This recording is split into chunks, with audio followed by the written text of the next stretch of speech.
Wish you weren't so handsome. I was going to put a shirt on for this too. Why? Fuck, you're wearing a shirt. Oh, hello. We're live. Thanks for joining us. We're back on their side, on the other side of COVID-19. Thanks for joining us. It's been a while. A few cobwebs in the machine today. But we're here with Frankie. Good luck with that. Kursanovs. Frankie Kursanovs. 3 syllables, yeah? Kursanovs. Kursanovs. And it is what, from what background? Latvia. And that's on your dad's side? Yep, correct. Yep. Okay. But your name's not really Frankie, is it? No. I was born with the name of David. I bet you. How many people do you reckon know that? Probably 50-50. 50-50, you reckon? 50-50. Yeah, I think I've got a strange working relationship, and my alias, Frankie, sort of changed into my later life in the sense of it became a good alias. Yeah, that's good. Is he Italian? Does he know Italian people? I don't. Who calls you David or Dave? My father. Just your dad? Pretty much, yeah. Girls?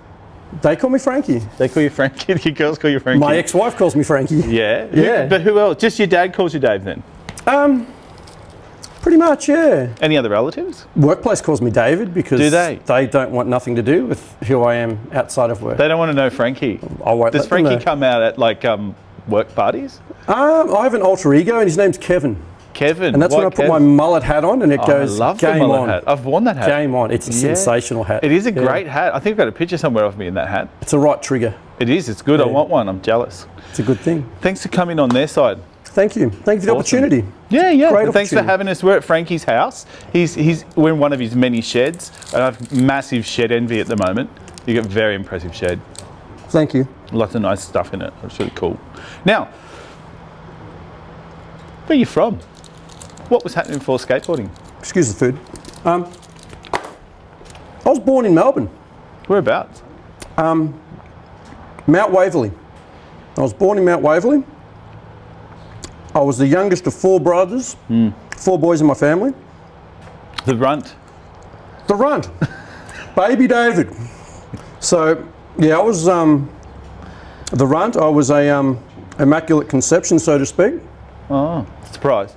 Very much a surprise. My mother wasn't, in theory, able to have children. She was taking certain veterinary medications to stop that from occurring. Okay, right. So I was a sign from above or from below. Right. And I arrived. And that was going back into the middle of 1975. Yeah, right. Okay, so you were the baby. Correct. 3 older brothers. Yep. Yeah. You lived in the eastern suburbs of Melbourne. Yep. Then you moved to... I moved at the age of about 2.5 years of age to a little township called Casterton. What the fuck is that, Frankie? That is nowhere. It's right beside the South Australian border near Mount Gambier. So if you were to drive through the Grampians to Hamilton and you keep heading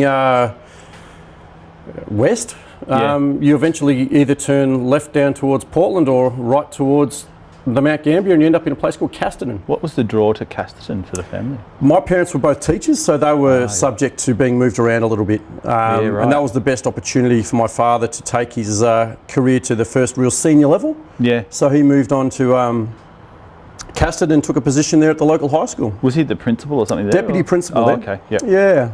What did Dad teach? He's a maths science guru. So maths, science, physics. Yeah, right. Okay. He came out of Melbourne University. He was very focused in his physics and maths. Yeah. And Mum was a teacher too, yeah? She was, yeah. Yeah. What did she do? PE teacher. And she also worked health, human services. Well, did you? Health education, so to speak. Yeah. And Mum was, I've just seen pictures of your mum inside. She was quite an athlete. And a bit of a looker. Your dad did pretty good. Oh, I think he landed on his feet there. Yeah. He did very well. What did your mum do? As in, what did she do for I was in teaching? Sports-wise. Sports-wise. Look, she was very active at her local school. She grew up in a very small community also, and I think she grew up on a farm. She's as rural as it gets. She grew up in a little township called Loxley, which maybe at its peak 20, maybe 25 people in the community. Yeah, right.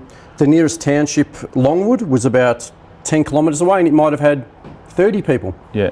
And then the next township was Euroa up the Hume Right. Highway, and then you're looking at a township of around 1,500 people. So Ned Kelly country. Ned Kelly territory, absolutely. Yeah. So that's her background in the sense of central Victoria. So she grew up on a farm. She had an older brother and an older sister. Yeah.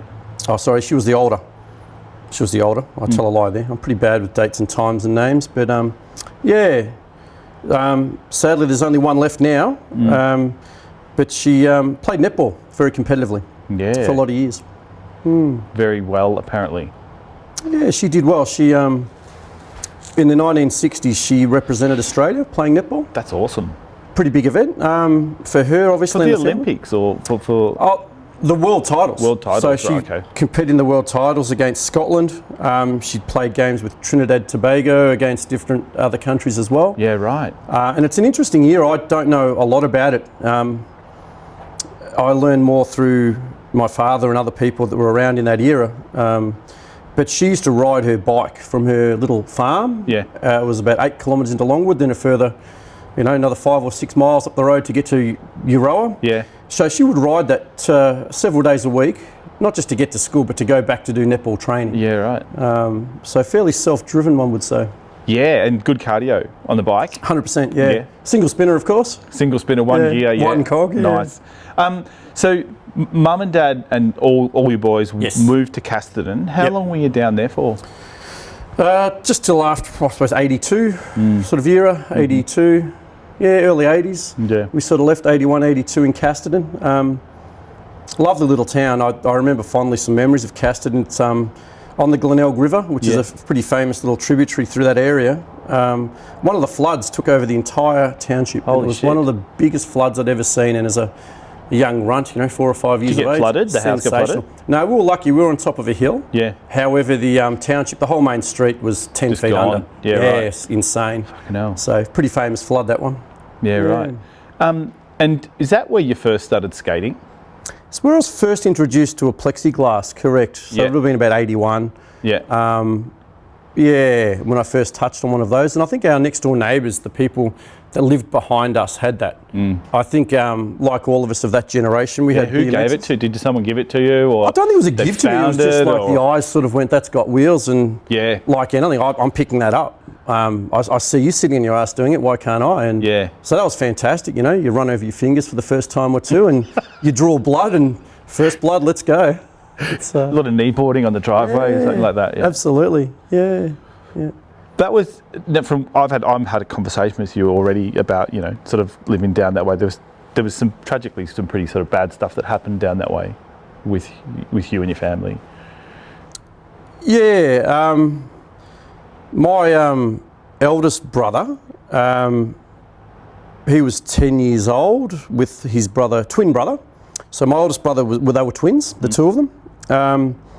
In 1980, grand final day, sadly, he was riding his bike in Casterton there, and he was hit by a car, and he passed away.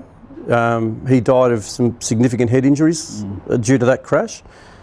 That day sort of, not at the time because I was so young, but I think as I've aged, I still visit that community quite a lot. I look back and reflect on the day itself, and I remember quite vividly my eldest brother coming back to our family home and saying, Andrew's on the ground. Andrew's been hit by a car. And grand final day, you can imagine, fourth quarter, everything's finished, just winding up the fourth quarter, and we sprinted probably 200 metres down. I didn't sprint because I was a young kid and probably not the gravity of what really happened. So my parents ran down there, but I remember talking very with my mother several years later about the situation that unfolded and neighbours bringing blankets and so forth, and he was unconscious and sadly, pretty visual images of certain things behind his skull that shouldn't have been there, and he was raced away to Hamilton Hospital, and the next day my parents had to make a decision to turn life support off, sadly. That's a really sad story. And he's a twin brother too, wasn't he? That's So right, yeah. How do you reckon that affected your mum and your dad and stuff at the time? Oh, look, I think as a parent, I think anybody that has children, or it's inconceivable. How do you bury your children? You just, I can't comprehend having to ever do that with my children. No. It scares the hell out of me, and I just can't fathom it. And I know that everybody's buried family members, whether it be their parents, uncles, aunties, and so forth. There's certain lumps in your throat that you just don't go away. Yeah. And I can imagine that you carry that lump in your throat. It doesn't get easier with time. There's always a what if, and I, as I say, later in life, probably reflected more upon what had happened due to his loss. And that's, yeah. Because you were little, like you said, you were like 5. Super little, so yeah. Probably not able to take, well, it would have had an impact, because I think you kind of said to me the dynamic in the family changed a bit. So, yeah. How did it change though? Oh, look, I think the general energy of a family growing up in the 70s and 80s, 4 boys, you're kicking a football all day, you're fighting all day, you're punching on over food. It is survival of the fittest. It is such a high energy driven household. Yeah. And you've got parents that were fairly, how would you say, in the 80s, they're pretty robust, get to work, make money, get home. It was just fairly, it was a driven little community. Like your household was that little driven little community. And when Andrew passed, I think that just, it turned everything upside down. We didn't, of course. My older brothers, I suppose, suffered a different pain and anguish in the sense that I was too young to feel. I do remember at his funeral, and I remember very clearly all of my family, all of my relatives there, and I remember going up to the coffin and putting my hands in the coffin just to see my brother, and for some reason I said to my mum, she was beside me, I said, "Mum, I've got to touch his eyes." And it's pretty weird. I'm like, fuck, what am I thinking? And I look back on this moment, I think I needed to know that he wasn't there anymore, because I couldn't. How do you process death when you're 5 years old? You just don't get it. And I'm a fucking loudmouth. So I in the front of church from 5 years of age, I stood up and I turned around to my other brother or whoever was there, and I said, why is Andrew here? God. And I remember family or people just turning around and just going, fuck, why? Fuck. And I suppose that sort of plays on me now. And as I say, anybody who's gone through that, and I think we all have, everybody has experienced loss. Or will. Yeah, or will. And nothing prepares you. And I think the difficult part for me, as I say, is I didn't process that really until later in life, until my probably later teenage years, or maybe, even now I reflect upon it. Yeah. And go, wow, I have some really fond memories. He used to walk me to primary school. Like when I was in primary school, my 2 other older brothers didn't give a fuck. They didn't want to hang around with a 5-year-old, like 6-year-old kid. Go away, you're annoying, go away. But Andrew would walk me to school.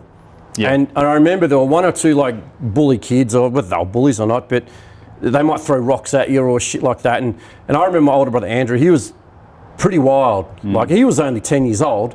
But when I say wild, like he wouldn't back away from like a teenager throwing rocks at us. He'd run across the road at him, and he was really protective. Yeah, okay. And I've got really fond memories of him protecting me. And I've not just that sort of feeling of protection, but I remember memories where he taught me how to swear. Sitting on a swing. I was sitting on a swing. He's done such a great job too. I think he's done an exceptional job. You'll cop a bit of that later. He taught me, I was on a swing, and he said to me, "When Mum comes outside, you say this." And it was like, some fuck this, or this is fucked, or something, yeah? And as soon as Mum comes outside, I've got no idea. "Hey Mum, fuck," or whatever it was. Fucking boom, I got laid out hard. So Andrew's back there just chuckling and laughing. And my mum knew, like, a fucking 5-year-old doesn't know what he's doing. So, But yeah, that was, thanks Andrew, your memory lives on. Nice one. Memory lives on. look. I mean, it's good to have memories like that of him. And look, you know, I know you know, probably a little bit better than a lot of other people do, but you're such a protective dad too. I wonder if that's kind of, and I'm not sure if that comes from your dad and mum, or does it come from some early kind of experience with Andrew, or just you, or a bit of everything? Oh, yeah, I think so. I think the family unit, because mine potentially felt like it had been broken at a very early age. That's traumatic. Like, there's no doubt about that. That's absolutely trauma. I just think that there's that dream in the back of your head to have this perfect family nucleus that's just fucking cherry ripe. And we all know it's not, you know what I mean? But what you didn't have when you were a kid, you sort of want to have now. Yeah. And I think that's, I'm super protective. Yeah. My kids are just fucking, relentlessly loving, and everything I do is for them. But it sounds like your folks kind of attempted to kind of provide that and did a pretty good job. And then with the loss of your brother as well, you know, sort of definitely kind of put a big dent in things. I think they all of our experiences create and form how we live today, and good, bad or otherwise. I think it's important to accept what the universe dishes up to us. I think it is what it is. Don't fight it. Yeah. You use a lot of energy fighting it. You're not going to change it, so use it as a fair motivator. Yeah. Yeah. Now, Coulson, banana board, plastic, plexiglass, skateboarding. What were you doing? Awesome. Apart from taking all the skin off your knuckles. Yeah, and I did a fair bit of that, and I would fucking destroy clothes. And I think any kid that sort of grew up on their plexiglass boards or whatnot would destroy clothes. You know, you'd fall off and just rip the arse out of pants. You would just destroy clothing. I think that was probably the biggest bugbear of my parents, was the clothing being destroyed, and shoes. Oh, really? Okay. Just fucking destroyed, you know, like bombing heels on your ass, dragging your feet. Dragging your foot behind you. Yeah, all that, and it's just, knees out of your absolutely, jeans. Yeah. So that's skateboarding, I suppose. Whether it was pivotal in the sense of what I'd been through and found a bit of this is me and something I can do by myself, it sort of had a bit of a connect, like all of us, and our own reasons why we are drawn to it. Because Dad was into footy, wasn't he? Dad was a coach, wasn't he? So yeah, he played football. Juniors wise, he was very lucky when he came to university. He was picked up by Melbourne. Ooh. And he played for the juniors Melbourne Footy Club, and didn't really continue further from there, but very lucky to get through to that level of playing. But I do remember him talking to me quite fondly when he was settling down with one or two kids with my mother, that the bank manager had said to him that you're not going to get a home loan, dude. You need to get some more income. A teacher's income's snot. You're not going to fucking buy a house. So, it's not like teaching children's important or anything. No, absolutely not. It's of little value. The next generation. Damn. So he actually was, this is whilst I was in Melbourne, you know, all of 18 months old potentially. He had an old EJ Holden, and he would drive from Melbourne all the way to Terang near Warrnambool to coach the fucking local footy club. So he would. That drive's painful in a good car now. 3.5 hours out of your life. Let alone driving in something like that. Yeah. Jesus. No heater, no aircon. No seatbelts, no headrests, No. And a lovely little duck egg blue, no doubt, or a green EJ, whatever it was. But that was his gig. The bank manager said, you're going to make an extra $1 a fucking month or whatever it was. Yeah. And he got that by coaching a footy team in Terang. So he went down there and coached the footy team. So committed. Did that for 2 years nearly so he could get his first home. Hell. Fair commitment on top of, you know, as I say, four lads in a house and so forth. Fair commitment by your mum too. Huge. Yeah, to look after the squadron of children. And they were all fantastic. So then you guys, so from Coulson you moved to Beaufort, is that right? That's right, Western Victoria. Now people wouldn't have a fucking clue where Beaufort is. Do you want to tell them where it is? Yeah, sure. So Beaufort's west of Melbourne, about 150 kilometres west of Melbourne. It's on the way to the Grampians or Adelaide, so it's the Western Highway. It's just 40 minutes past Ballarat. So Melbourne to Ballarat, and then a little bit further up the road again. Yeah. Do you know that what years were you there? We arrived in Beaufort early 80s, 81 too. Okay. And we were right through there, and my father's still there to this day. Funny story, my parents moved to Lake Burrumbeet, which is like the next suburb over, if you like, and they ran the hotel there for a number of years, and I went to this tiny fucking school where there was literally 12 kids, like it was in a portable, and there was like 12 kids in like all in 6 different grades. Yep. And so you were like, and if we were lucky on sports day, we'd go to Beaufort. Yeah, right. I can remember going to Beaufort on sports day. So we would have been like, I would have been just a couple of years ahead of you. Yeah. But similar areas, it's bizarre. I don't really know anyone else who's kind of lived around that area. Yeah, it's an interesting township. I think Beaufort's a town of, 1,800 to 2,000 people. It's tiny. Big smoke. Yeah, absolutely. And But we got traffic lights there now. You know, like this town's, it's on the up. And Earth Core. Rainbow Serpent. Rainbow Serpent. Yeah, out at Lexington, Rainbow Serpent. So no, it's, what an interesting world, you know. So you went to Beaufort. Yeah. And so, banana board still? Yeah, plexiglass, little green one with yellow wheels. It was fantastic. Best 1995 from Kmart, I think it was at the time. And that's about 3 weeks' wages. Oh, dude, we had to heckle to get that. That was hard work to try and get one of them under your feet. It wasn't a football, so, you know, that's a bit difficult for your parents to understand. Yeah, okay. You're not chasing pigskin, what's going on? Yeah, you're gay. So that changed. Yeah, so that was Beaufort, and a strange little community. I think, in it, like most country Victoria, you played football or cricket. Yeah. Really simple. You play football or cricket. Yeah. That's the end of it. So. Or both. Or both. Well, this is very true. Skateboarding really didn't really have a place, I don't think, and I suppose that's part of the 80s as well, the early sort of 80s, as much as those of us that were riding skateboards, we were pretty much outcast. That wasn't the place to be. So how did you get, what was the next step on the banana board? Well, the first piece of timber I actually got out of plastic was a board from the local Myer in Ballarat, a little Space Alien with the 2-tone wheels like the AP Reapers and so forth. So that board was like... This thick. Yeah. Floats fucking... Absolutely. Yeah, grip tape gone in fucking the first 4 days, just gone smooth and silky, and you'd go and steal sandpaper and use wood glue to glue it to it thereafter, and yeah, it was... Yeah. But that was awesome. You know, your first wide board, that game changer. Yeah. You know, game changer, stability. You can actually roll urethane wheels, not ones that are full of hard plastic and shit. It was fantastic. So you got it from Myers. Yep. Did you buy it? Mum buy it? My mother bought it for me. Happy Merry Christmas.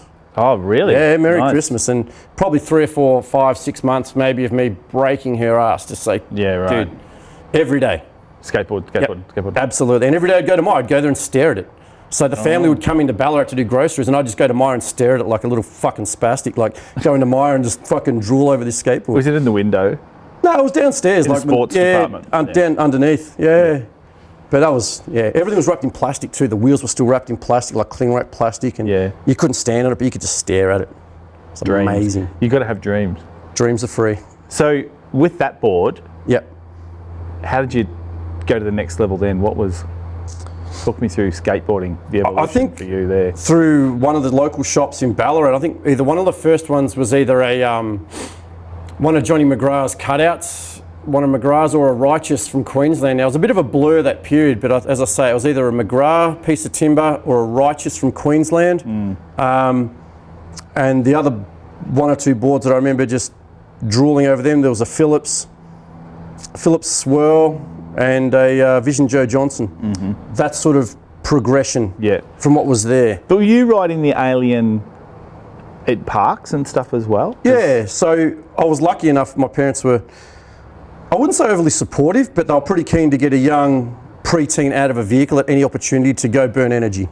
So if that meant a skate park, they would drop you to skate park and let you go. But you had the geography too, because you'd go back to Melbourne, wouldn't you? So That's you'd right. do the trip. Yeah. And what was on the way?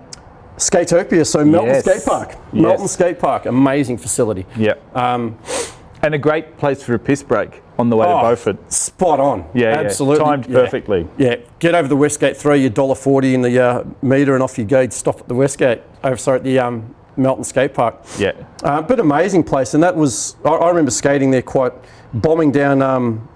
The very first, not the snake run, there's just like a straight square run. Like a ditch? Yeah, like a ditch. And it was the whole front of the skate park along the fence line, and you'd literally just carve along that all the way down to the bottom, do a kick turn, and then just walk back and do it again. Yeah. Amazing and by yourself too? Yeah, like by myself. Like I had no friends. No one rode skateboards. Yeah.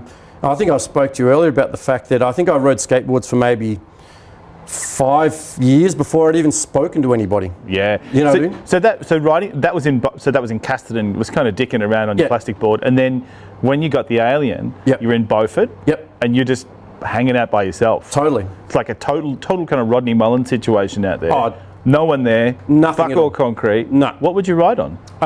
The church, the local church, was end of my street, and the local courthouse had a little section of concrete. Yeah.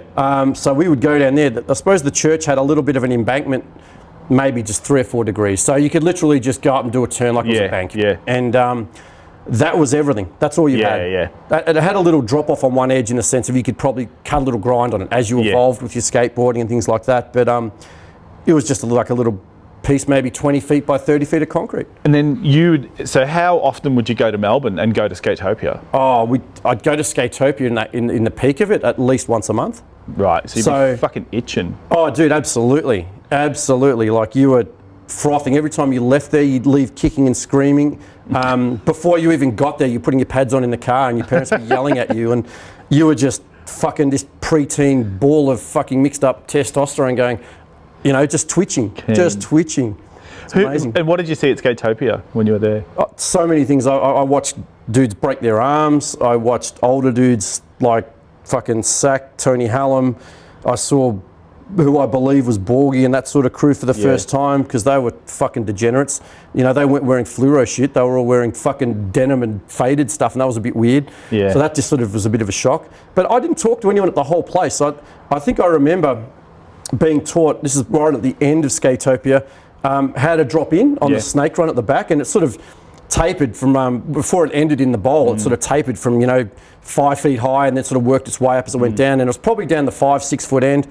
And people down there started heckling me, just fucking little fag, he's in the way, fuck him off. There's no platforms there, you know what I mean? Like, it was fucking 1.5 foot of concrete on the top and a bit of something to hold on to. But eventually some dudes heckled me into dropping in there, and for some reason I actually... And it had no flat, did it? No, it was just straight up and down. And I think in hindsight, you look at that facility and go, fuck, it was rough as guts. The lip was literally...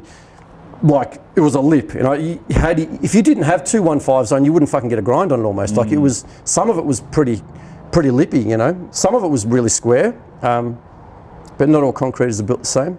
So you learned to drop in there, peer pressure by the crew. Yeah, and I can't remember who it was, and I was trying to think back who it would have been, but it was some ugly mulleted cat, so it'd probably be Sack or someone like that. One of the Melton crew. Could have been the Melton crew, yeah, absolutely. Some fond memories of seeing Tony Hallam there when they eventually moved a wooden vert ramp to the skate park at Skatopia.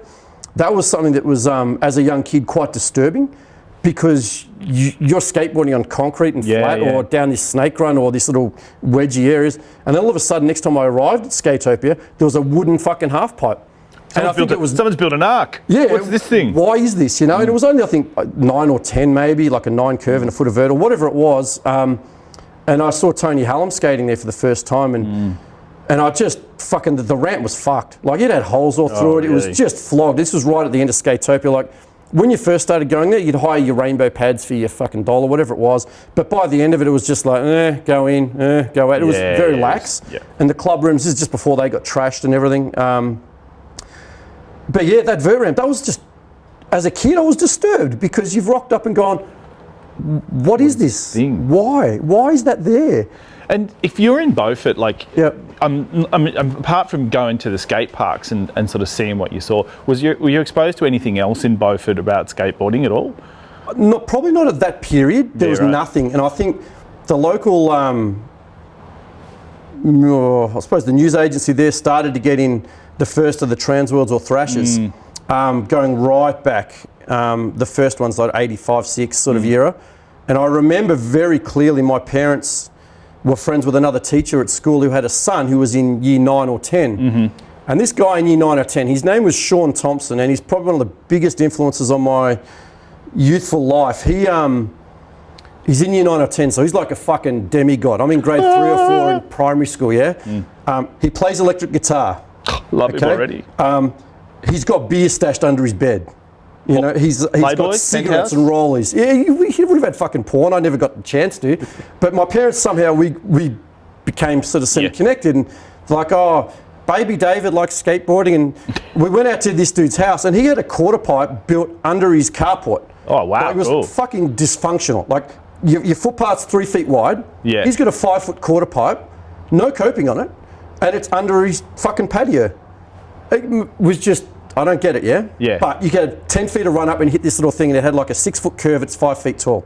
Yeah. Whippy, just demonic ramp. And I was just scratching my head looking at it, going, but to hit anything that wasn't just a concrete bank on 2 or 3 degrees, it was like, wow. So this guy, anyway, he sort of said to me, oh, you like skating? And he gave me a Thrasher magazine. And as I got older, I got to, like, you know, I suppose just right before pre-teen shit, he gave me like skate rock cassettes from Thrasher. Yeah. He's like, what music do you listen to? And I'm like, I don't fucking listen to music. ABBA? I don't know. Like, Just a fucking stupid 10-year-old fucking kid. I got no idea. But he gave me skate rock cassettes. wow. And I'd go home and fucking play on my mum's stereo when they weren't home, and bands like McRad or fucking TSOL and Gangrene and all these fucking bands, and it was like, skate punk rock what? in You know? Beaufort. yeah, and no one was ready for that shit. No, you know, I wasn't ready for that. That's That's huge. awesome. So he, and like imagine, like I can remember, like when I was younger, you'd get like the skate mags and you'd just be like, you'd just thumb through fictional. them and thumb through them and thumb through them, and you'd see all those setups at the back, and yeah, that's cool. Amazing period. And you're right, I think those pages at the end where you just, like a cheapskates Just ad totally or a snake jizz all pit ad, over it. You'd just be like, every board ever, and you just, $99 for a complete, or you could buy a set of trucks for fucking $30. Yeah. And it's like, dude, you know? And you're still sort of coming out of this sort of fucking Kmart board sort of era. And he used to ride a Schmidt ATV when they first came out. And he was always like, you ride fucking indies only. And this is when he was starting to get into year 11 and 12 and stuff. You ride indies only. And he was really set in his ways, you know. And I remember he gave me his old Variflex trucks that he had on a Variflex board, which were fucking snot with the clouds and shit in them and the bushings, and they were so fucking soft, and they just, So yeah, that was fantastic. So Sean, amazing dude. So Sean did that for you, and you're going back and forth. You're going to Skatopia. Yeah. Did you go to other parks in that period of time as well?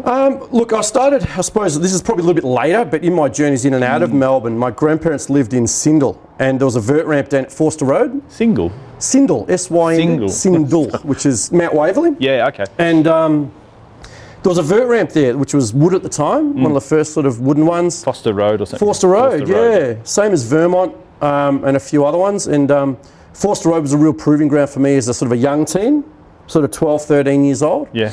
And I think by that stage I'd moved on to I had a Lance Mountain Future Prim, and I used to get taken, luckily enough, Forster Road, because I was at my grandparents'. Yeah. They just dumped me there and fucking leave. Yeah, absolutely. Yeah. And that's when I first started skating Paran as well, staying to the old Paran ramp. Yep. Got some old footage of skating there with that, and they took me to Ringwood Bowl and a few different places like that around the traps as well. That's cool. So they were, like you said, they weren't not supportive and they weren't saying no to it, but it was kind of just happened to be, if you were there by, you'd go to a park. I think Baby David wants to skate. It was like, we've got shit to do. What the fuck do we do with the kid? Right. Take him to a skate park. He's there all day. What could go wrong? Days. Absolutely. Yeah. Okay, so that's going on there. What was the next step after that for you? I think there was just that independence of being a teenager. So the ability to catch a train, the ability, at 14, 15 to go, I live in Beaufort, I live in nowhere. Yeah. Fuck, I can catch a train for $2.20 to Ballarat. Yeah. And I'd get a train to Ballarat, and then you could go down to a local facility via a bus down to Wendouree when it was built. Wendouree Bowl. That's right. We've got photos. We didn't get time to upload them today. Yeah. Done it. Oh, you've done it? I'm doing it. He's doing it now. He's putting photos up. Genius. He's a wizard. Just let me know what photos. And Oh, right. Well, there should be one of the Wendouree Bowl. I've left some skin in that place. this one. Correct. That one. That's it. Yeah. Amazeballs. Yeah. So many memories of that, and all of the different Ballarat skaters that were just so influential for me. So you were going to from Beaufort to that? Yeah, absolutely. So that was a dumping ground for my parents as a babysitting device. We'll be back in a week, David, to pick you up. Absolutely. Yes, several hours. I'm just staring at that in a coma because it was very strange for me because I was You know, a kid from out in the bush. I had no fucking idea. I wasn't wearing Gungaroids, Mambo and all the fucking goofy shit that everyone was fucking running in the day. I made my mum go to fucking Spotlight to buy some daft shit with fucking pineapples or fucking trees on it. Nice. And she'd sew me up shorts, you know, like. That's good. Just had no idea.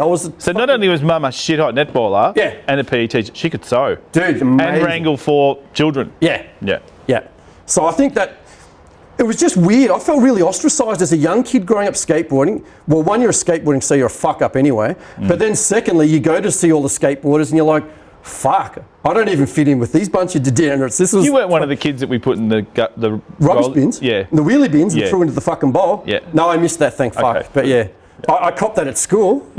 Yeah, but they're good times. They're character building in some sense. But I think it was kind of good for me to see, like, again, coming from that little country town, to see this is another world. I know I don't even fit into it yet because I've got my own shit going on, but every time you'd skate there once every probably 2 weeks, Ballarat. Yeah. And then you'd go home to skate on fucking nothing for the next 2 weeks with nobody. Yeah. So you had nobody to skate with, and I think luckily, You said you had some for a flash in time, there were some other dudes in Beaufort that were into it for 5 minutes. there were, and that was that sort of peak period in the 80s, when just after Future Primitive came out, I suppose, and then just a little bit later when Back to the Future and shit came out, a couple of kids bought boards. It was popular. It was popular for a period, and I think I had 4 skateboarders in Beaufort. Yeah. There were guys, Shane Pitt, there was Anthony Bunting, who now lives over in Indo, Vince Gregory, and a few other kids that I sort of grew up with, and we just do catamarans down hills, or we'd go and steal backboards and try and build like a quarter pipe. Yeah. And we built a quarter pipe behind the local ambulance station, and that went on for, as I say, maybe a year before everyone lost interest. Yeah. I think one maybe carried on a little bit, but that was, again, you felt part of something for a little while. The Wendouree Bowl was quite good, I think, and it was at the peak of kind of, I think I think it was 88. Yep. That was built. It was a good time because it was a place for everyone to go. I mean, we'd skate. You'd get the bus into Ballarat, and then if you didn't get the connecting bus, you'd fucking push for 30, 40 minutes just to get to the bowl, and you were so keen to get there and skate it. And you'd street skate along the way, and you'd loved it, you know. Yeah. And then long sessions, like all day. Oh, they were hell All days. day, yeah. Just 2 litres of fucking soft drink for 99 cents and just go. And the 7-Eleven, was it 7-Eleven? Up the road, there was 7-Eleven, and there's an 7-Eleven. APCO servo. APCO, yeah. Yeah, on the corner there, which sort of led you on to, you know, the banks up at, you know, Tucker Bag and things like that, all those different little street spots. That sort Tucker of Bag evolved. was awesome. Amazing spot. Tucker Bag, and for people who don't know what Tucker Bag was, it's behind Tucker Bag, which is a food store that doesn't even exist anymore. Yep. Is it like IGA? Same as an IGA. Yeah. But it had, at the delivery bit, there was a ramp that went down, but at the side of the ramp there was a concrete kind of wave with a lip on the top that went all the way down it. And like we used to stack up crates on the side and do bonelesses off it and fucking all sorts of weird shit on there, that disasters, like grinds. I couldn't even imagine skating it now. And rough as fuck. Yeah. Yeah. Lucky we all had big wheels. They were soft. So Ballarat was the big smoke. You started to connect with crew there. Yep, absolutely. Yeah. How did it lead on to spending more time in Ballarat and skating? I think I just made some connections and realised that through skateboarding, I suppose, I met a guy called Matt Turner who had a mini ramp in Alfredton. There was a guy called Ben Debney who was fantastic in the sense that he was really connected to the scene of skateboarding. Guy called Paul Grant who was at Ballarat High School, PG, and they were super connected. They were really artistic sort of people. And for me, it was like, fuck, these people draw or they listen to rap music. It's like, where I come from, you play fucking football or you go ferreting. You know, like, shit was different. So to meet people that actually... And you listen to Johnny Farnham and you like it. Yeah, dude, and fucking Barnesy. It was just... That for me was really exciting. Yeah. And that was probably the most exciting time of skateboarding, because when you got to meet these people, which was probably once a month or twice a month, there'd be a new Thrasher or there'd be a new video fucking, and it was at that sort of time too where kids were borrowing the big beta cameras from school or the VHS recorders, and you're making communications projects. Fuck off, we're just going skateboarding, and that's what everyone did. Everyone made communication projects. That's so funny. It's so true. And you had this big fuck off box with this camera in it that had maybe half an hour of battery life. It was So would it be fair to say that you got into street skating then? Absolutely. Yeah. Yeah. Okay. Stairs. Tell me about stairs. Stairs are amazing. You're designed to walk up and down them. So as a skateboarder, it's like fucking shortcut. Where were the stairs? Well, I suppose growing up in Beaufort, I had a high school to skate and I had a primary school to skate. That was it. And they had a set of 8 stairs, which when you were young, I'm not fucking jumping down 8 stairs, it's too big. But there were sets of 3. Then you worked up to the 4 and so forth. Yeah. And I suppose that's throughout my skateboarding life. I never saw someone do a kickflip for 10 fucking years of riding a skateboard. Yeah. You know what I mean? So I didn't know anything except you ollie over shit, yeah? That's what you do. Which we've got pictures of Frankie ollieing over shit. There should be a picture of, basically you said to me, yeah, it was anything, that's all you used to did. It was anything you used to just fucking ollie over it. Literally. Literally. That's So it's skateboarding. like, we've got a picture of you ollieing over logs. Yep. We've got pictures of you ollieing downstairs. We've got a picture of you ollieing supermarket. What do you call them? Trolleys. Yep. Everything. So so you got good at ollieing. That's all I knew how to do. But I didn't know anything else. It wasn't my fucking fault. It was like, ollieing was ollieing, you know, and that's... You'd see someone do it, you'd go back to Beaufort for a month, you'd Dude, hone your skills. I fucking reflected the other day, and I went up to that high school the other day, and I used to pick up all the old steel bins, all the old steel trash bins. Oh, nice. I'd line up 6 of the fucking bins, and about 20 feet apart. Ollie the bin, ollie the bin, ollie the bin. And then as you got older, you go, front side ollie, fakie ollie, backside ollie, whatever. And you would train all day. Logs. That's all you would do. That's nice. That's joys of being a Where's teenager. That was in Townsville. Oh, okay, that's in Townsville a bit later, yeah? In Townsville, as I was lucky enough, I was in year 8 going into year 9. And that one was again Townsville, I think, or Darwin. Townsville? Wherever it was. Darwin. Darwin, maybe, yeah. The one sideways, yeah. Thanks, Mum. My mum took that photo of me fucking bombing a handrail on a Vision Joe Johnson with a pair of gull wings on it. Fantastic. So hanging out with the Alfred crew. Yep.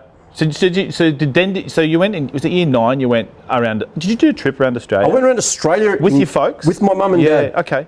It was amazing. What they planned to do that for a long time? I think there was one of their bucket list dreams to do that. Got it. And with 4 boys and 4 kids, your dreams go on hold. Yeah. And this was like, we do it now, or we don't ever do it. Yeah. And young teenager, I couldn't think of anything worse than being in a car with your fucking parents for fucking 6 months. Yeah. But it turned out to be something best thing I've ever done in my life. Yeah, cool. There's no good time to do this shit. And interesting too, because they're teachers, so they're like, hey, maybe fuck school, we're taking him. Well, I was supposed to work the whole way through. Keep a diary, do this, check your fuel economy, fucking money, this, that, budget. Communications project. Yeah, communications project. I did fuck all. I just skated everywhere, and that was, wow, you know, I skated places that fucking you only dream of or you read of in a magazine. You know, Strathpine Skate Village, you know, a spine ramp. I think it's where I first met a spine ramp, and my mind boggled, like, what the fuck do you do with that? You know, and it was amazing, you know. Nambour Skate Park, you know, that's the same. It's a Wendouree Bowl copy. Yeah. And to think, fuck, I'm 2,500 k's away from Ballarat, and they built another one of them there. Yeah. What, skateboarding's national? Yeah, right. Like, okay. It was like, fuck, you know, this is bizarre. And I met someone in Rockhampton after we came out of Nambour, and they introduced to guys like Rides for Zero, Matt Mumford, those sort of dudes. Yeah, right, okay. And they were just starting to sort of come up through the scene, and wow, a guy I met up there called Nathan Dawes sort of took me out skating, and he sort of hit me with these videos. Like before Shackle, he goes, dude, you can do ollie nose bonks on bins. You don't have to ollie over them. You can ollie it and then just fucking punch your fucking front truck on it. And I couldn't understand it. So when I left there, I just remember all the shit skateboarding is just such a beautiful thing in that sense. You learn from everybody. And that era, everything was new. Yeah. Nothing had been created. It was because when I asked you, I said to you, which is your favourite kind of period? You said that period. Absolutely. And because it was, why? Everything was foreign. Nothing had been created. Yeah, okay. So when you, as much as we lived through magazines and through videos, unless you'd physically seen someone do it, it didn't exist. See, magazines were still sort of fictional in some ways. They were sort of a bit, is it real? Is this happening? Did they make it? Did they make it? Or fucking, how does that work? Stunt boarding. And then all of a sudden you just go and work it out. Yeah. So you went to these different towns, and what would you get to these towns and you'd just try and find the skate spots? Instantly. Yeah. So you just look for kids on the street. You were just scouting, looking for human interaction. Where's a teenager? Who's smoking a ciggy? Fucking where's a skate park? Or and what do you know? And you just talk to everyone. Efi was funny. When we interviewed Efi last time, he was talking about when he toured around and went to lots of different skate parks. He basically said if you went to like a footy oval or a reserve or a netball court, the skate park would be near that. You know, so and I imagine your parents are kind of, they've got a caravan. Yep. So they're going to have to top up the caravan. They're going to have to park somewhere. You'd be just looking for stuff. Yep. Yeah, right. Absolutely. So they'd park up and you'd just go off on a recce. Well, there was that too, and again. And ollie everything on the way. Ollie everything. But Mum and Dad wanted to go let's look at history. And I'll be like, I'm a teenager. Like, I give a fuck, yeah? Like, we're going to go look at this monument, or we're going to do a bushwalk, or we're going to do... You're going to do fucking what? Like, my brain's like, it's a teenage brain, you know? It's like, I'm going skateboarding. So, again, drop me off at a skate park. I'm living the skate park, and you come back whenever you're ready. Yeah, cool. It was great. Was that before mobile phones, after?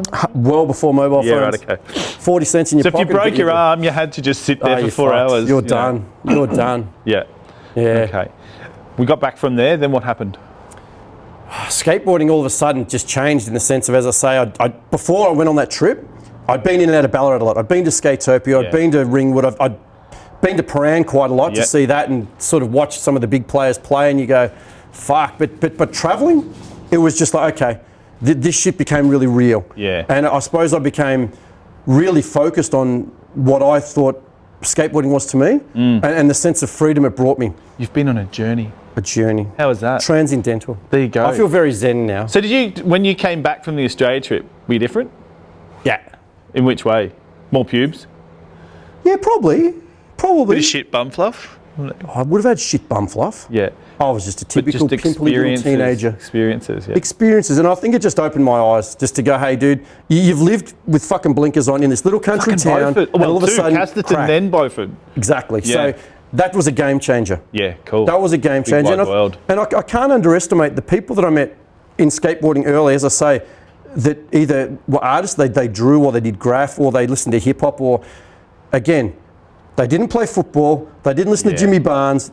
It was, fuck, wow, I can do that? Yeah. Do you know how long I tried to listen to hip hop?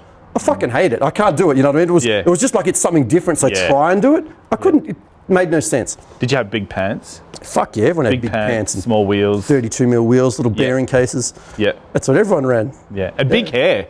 Fuck, was that before your big hair? Nah, man, my hair just started growing and I was never cutting that. Yeah. Undercuts. Undercuts. Tough as fuck. Run an undercut. I saw there's a picture of one of your haircuts I wanted to talk about at some point because I don't understand it. Don't understand? I don't. No, if Aaron brings it up, it's probably one of your bin ollieing things. I reckon it was at Bendigo, actually. Bendigo Skate Park, McIver Road. And it's are we jumping around here, or are you going? We're fucking everywhere. All right, so where are we going? I don't know. Where do we want to go? Oh, well, you just got back from Australian trip. Yeah, skate. So year 9, year 10, I'm back in Beaufort, I'm skating, yeah? And built a mini ramp in the backyard.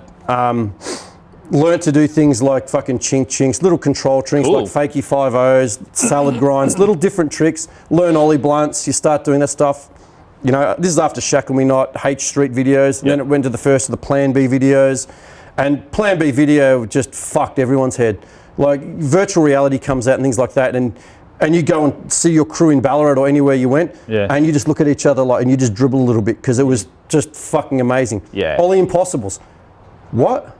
Huh? Yeah. And then you see people like Bucky on the next Power video doing an Ollie Impossible nose stall. Yeah. And then on the next section you see him do an Ollie Impossible tail grab nose stall and reverts it, and you go, give up. Yeah. You know, and amazing. So in Ballarat, who were the people that you kind of skated with and who were kind of good influences or crew there? A lot of bad influences too, I think. Oh, I know. I know about that. Look, I think everyone was really positive in the sense of, for me, it was new. Yeah. But the big players, Paul Grant, amazing. Yeah. Ben Debney, amazing. He can ollie shit. Fucking PG could ollie anything. You know what I mean? He was, and technically, as soon as people found out what nose blunts were, so he would go to the ramp and go, I just watched on this, I'm doing backside nose blunts. Yeah. Fuck, give him an hour. Yeah. He'll go and learn that. That's true. And then you've got the Jean Day brothers, Daniel and fucking Anton. Silk. Like, and to this day, just silk. Just amazing. And as people, amazing, beautiful people. And I think that era, kids were brought up pretty hard. There were kids from different backgrounds. Some were brought up harder than others. Yeah. But skateboarding was a real leveler. Yeah. We were all just dirtbags, and it was fucking the one place we could sort of be. Those guys, all of those guys kind of pushed each other a fair bit. They and drove each other hard. Yeah. They Heaps did. hard. Yeah. Yeah. And they were very stylish and very slick. Absolutely. Good style. Yeah. Yeah. Good. And so a lot of that stuff would have happened at that metal ramp down in Eastwood. So, yeah, that Yep. was a bit of a game changer as well. I mean, Huge. as soon as that came, the bowl was dead, basically. Yeah, it was. So, Yep. you know, just your typical kind of, what was it? Oh, was it late? Oh, it would have Late been 80s. Late 80s, 89. early 90s. Yep. 6 foot? 5 and a 7 foot extension. 5 and a 7 foot extension. Yeah. And what, 16 wide? Maybe even wider. I think 20? it was. Yeah, maybe because there's two. It's 4 pieces of steel, so there's only one seam in the middle. I've been trying tirelessly to get that old ramp. It's sitting in a storage yard right now, and it's it? doing nothing. Oh, So the old Eastwood ramp is there. It's doing nothing. It's at a crane site. I've been fucking up it for the last 6 months to get Oh, it, wow. bring it home. But yeah, sadly, it's just not doing much. that's a shame. Yeah. So you were skating a fair bit there. What sort of stuff were you doing on that? Oh, there's only one thing you do on a skateboard. You fucking do ollies. And Yeah.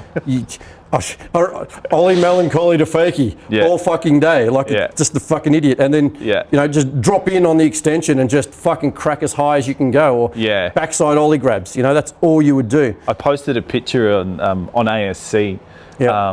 yesterday because I'm running a photo comp on there of the Boz. lean air. Of Boz. Yeah. Did you see it? Yeah. It's, Fucking it's amazing. crazy. So that's when they moved it up to the Civic Hall. Yeah, But yeah. If you look at that, you just don't understand how huge it is. Like he's literally, it looks like 5 feet out. Because he's Yeah. come from the extension over to the mini. Nuts. And it's just, he's sailing. And Boz was flying. What then, didn't so- Boz do on that ramp? What didn't Yeah, he do? He was really good then. Cabs, cab tail grab, fucking stales, both sides, front side rocks on the extension. There wasn't anything he didn't do. No, he was very You good. know, he's amazing. Absolutely was.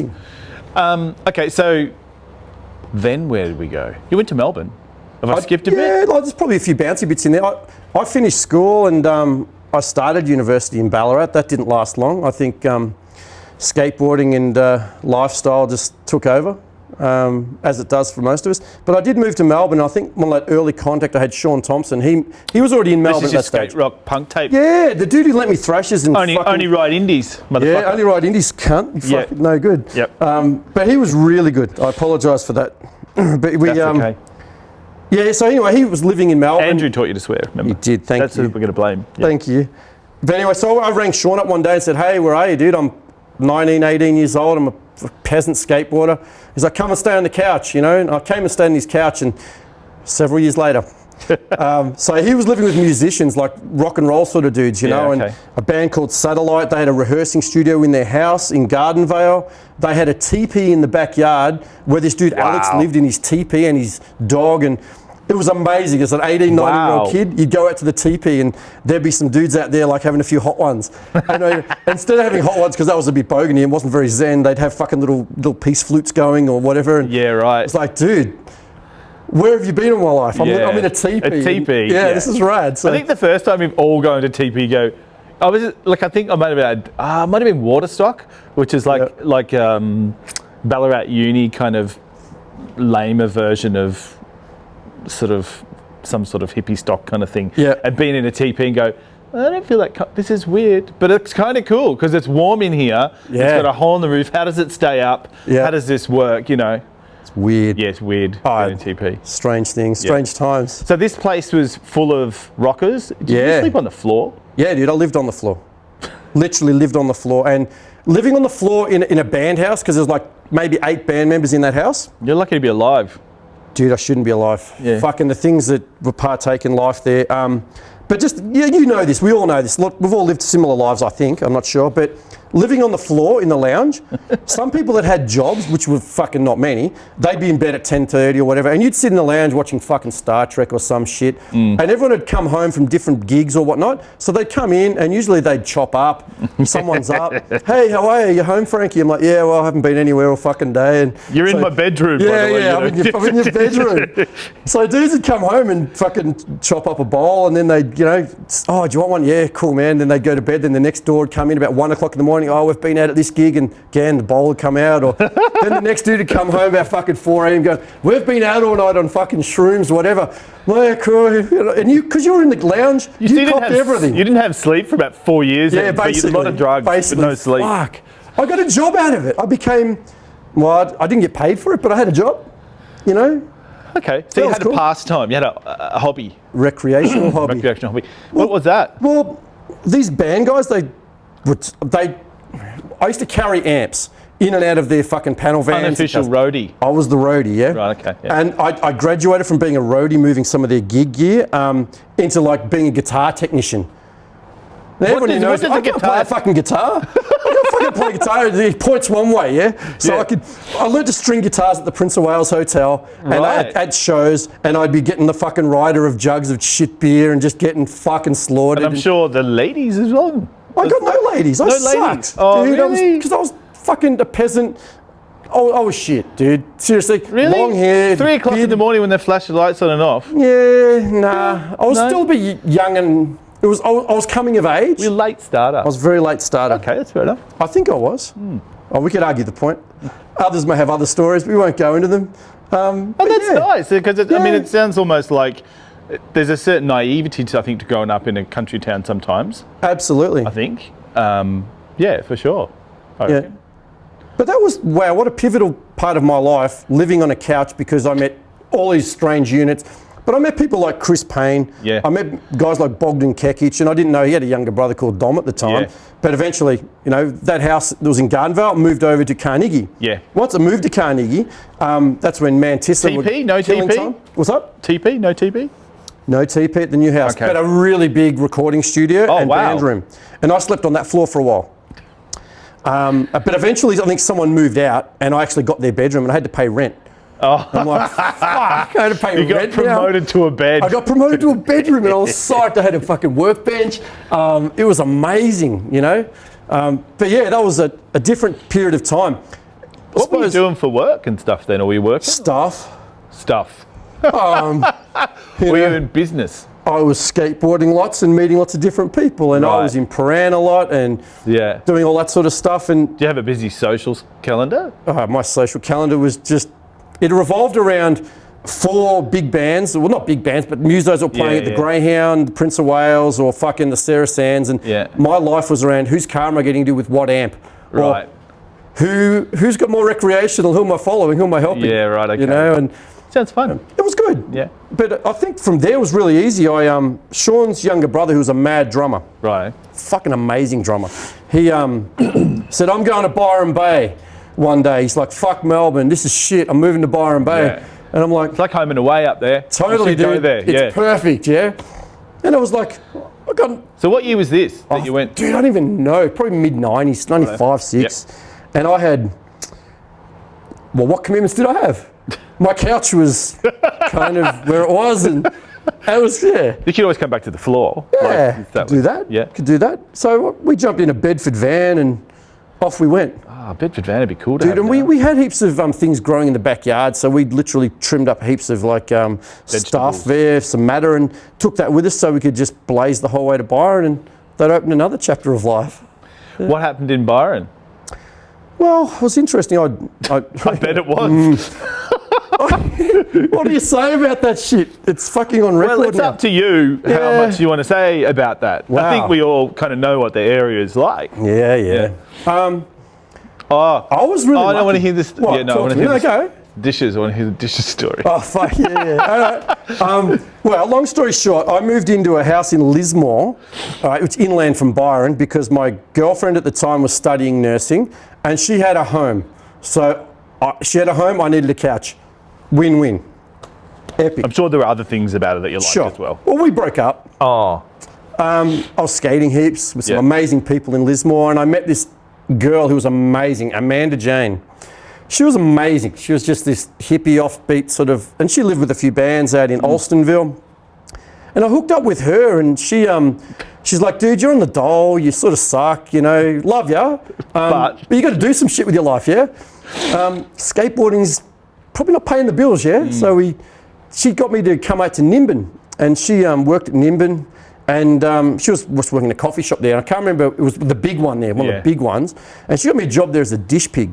yeah. So she took me out there and said, oh, it's my boyfriend Frankie, you know, can you get a job? And the owner was fucking way bent, yeah, like they're pretty special cats. And they're like, yeah, go wash dishes, man, it'll be cool. I'll give you fucking 15 cash an hour, whatever it was. Yeah. And so I go in there, and I'm a country boy, yeah? So if there's work to do, you work. Yes. You know, my first job was like, you'd peel potatoes at the Beaufort fish shop. That was a job. 20 kilo bag? Yeah. How much do you reckon you get for a 20 kilo bag? Peeling it by hand. Fuck all. $5. It'd fuck 4 hours of your life. And give you arthritis, yeah? Yeah. The other jobs you had as a kid, well, you can go hay carting for fucking 4 cents a bale. Pick up hay bales all fucking day. Yeah. Or you could de-nail planks from people that have pulled down fucking fences, nailing out planks all fucking day. Stupid once. There was a whole heap of us that I might have been maybe.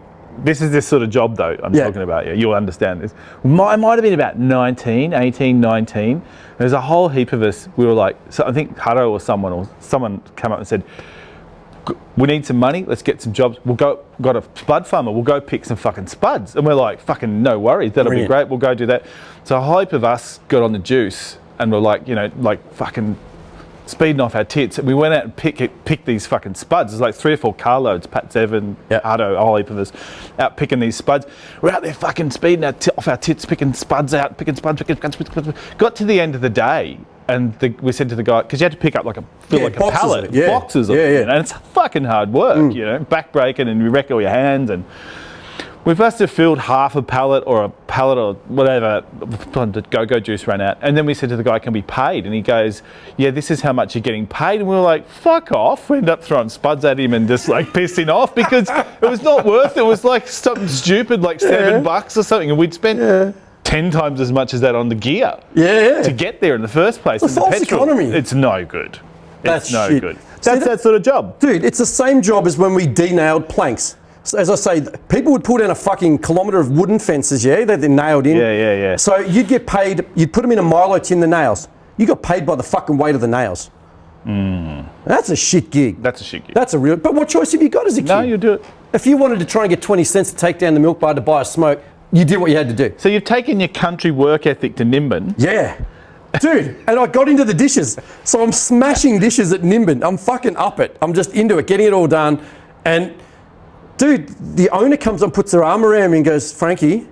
I'm like, fuck, am I doing this wrong? What's happened? I don't know what I've done wrong here. Yeah. And they've taken me outside and they had a little full sit-down D&M.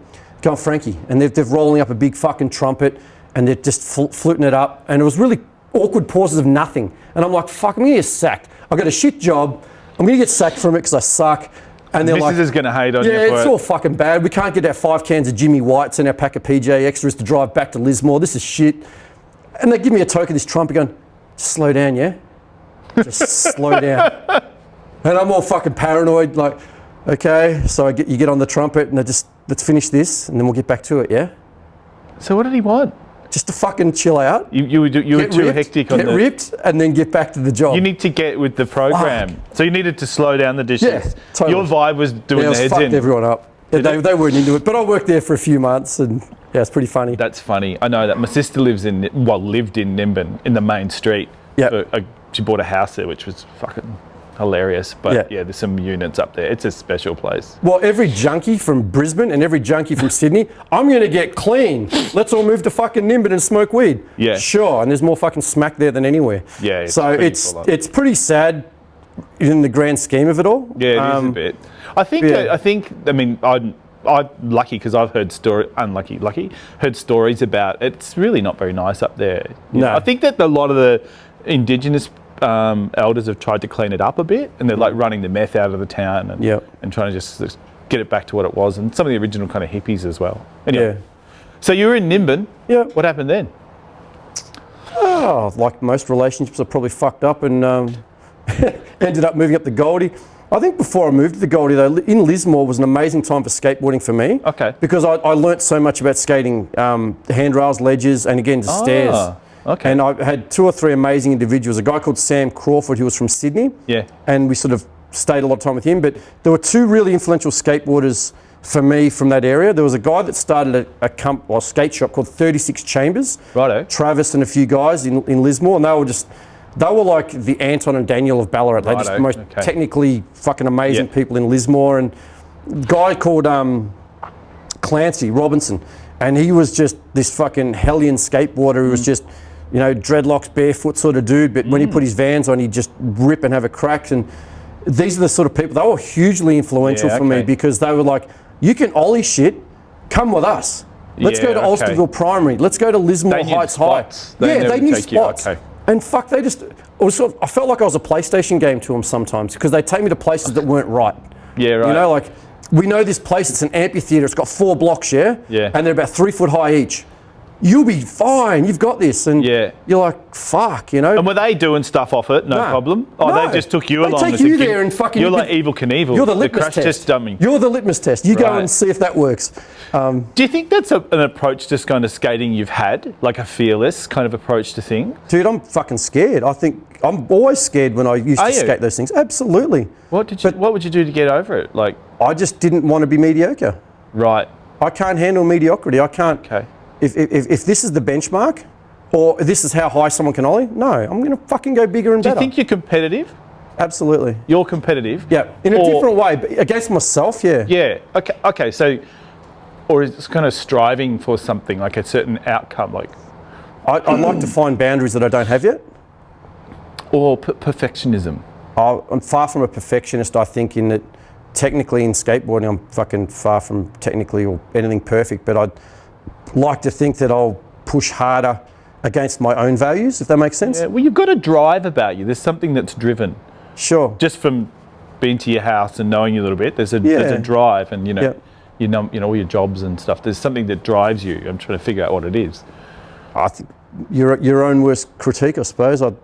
I'm very passionate about life. Yeah. If you're going to fucking live to your best. Yeah. You know I have an addictive personality. I'm not going to have 1 or 2 stubbies and relax. Yeah. I'm going to drink the fucking case, and that's how I live life. Yeah. Okay. You know, to if its we- fullest. Let's go skate the 8 stairs. Why? There's a 12 stair around the corner. Okay. You know, like that's fucking cool. So not mediocre, but not safe. Safety doesn't do much for me. Okay. Bit of a thrill seeker. Absolutely. Okay. Yeah. That's fair enough. Yeah. So the Lismore guys took you places Oh, and made they you jump fucking- shit. Clancy Robinson's a legend. He's a Yeah. fucking amazing person, and Sam and those guys. Good times, because I think your body's green, the bones are green, everything's flexible. You've got pop. You know what you can do. Where do I apply it now? Okay. And that was.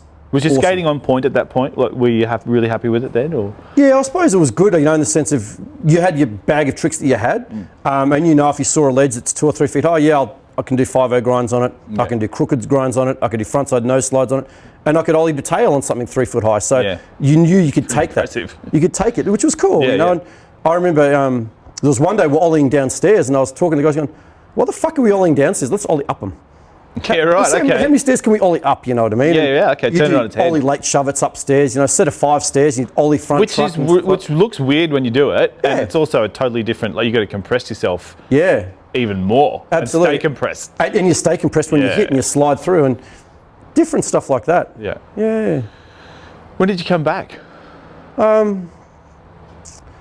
Geez, late 90s, I came back to Melbourne. The sales yard. Sale Yards era, you know, and Sale Yeah, Yards okay. was just fucking the most biggest mecca for skateboarding in Tell Victoria. me about it, because I didn't. Yeah. I wasn't part of that. So Look, Sale Yards for me still, I was a little bit on the outer because it was created by, you know, old ramps. YMCA put them together there at the old Sale Yards, and I came in probably a year or two after. Well, if people don't know where the sale yards are, where would they be, Frankie? opposite Right? Sahara.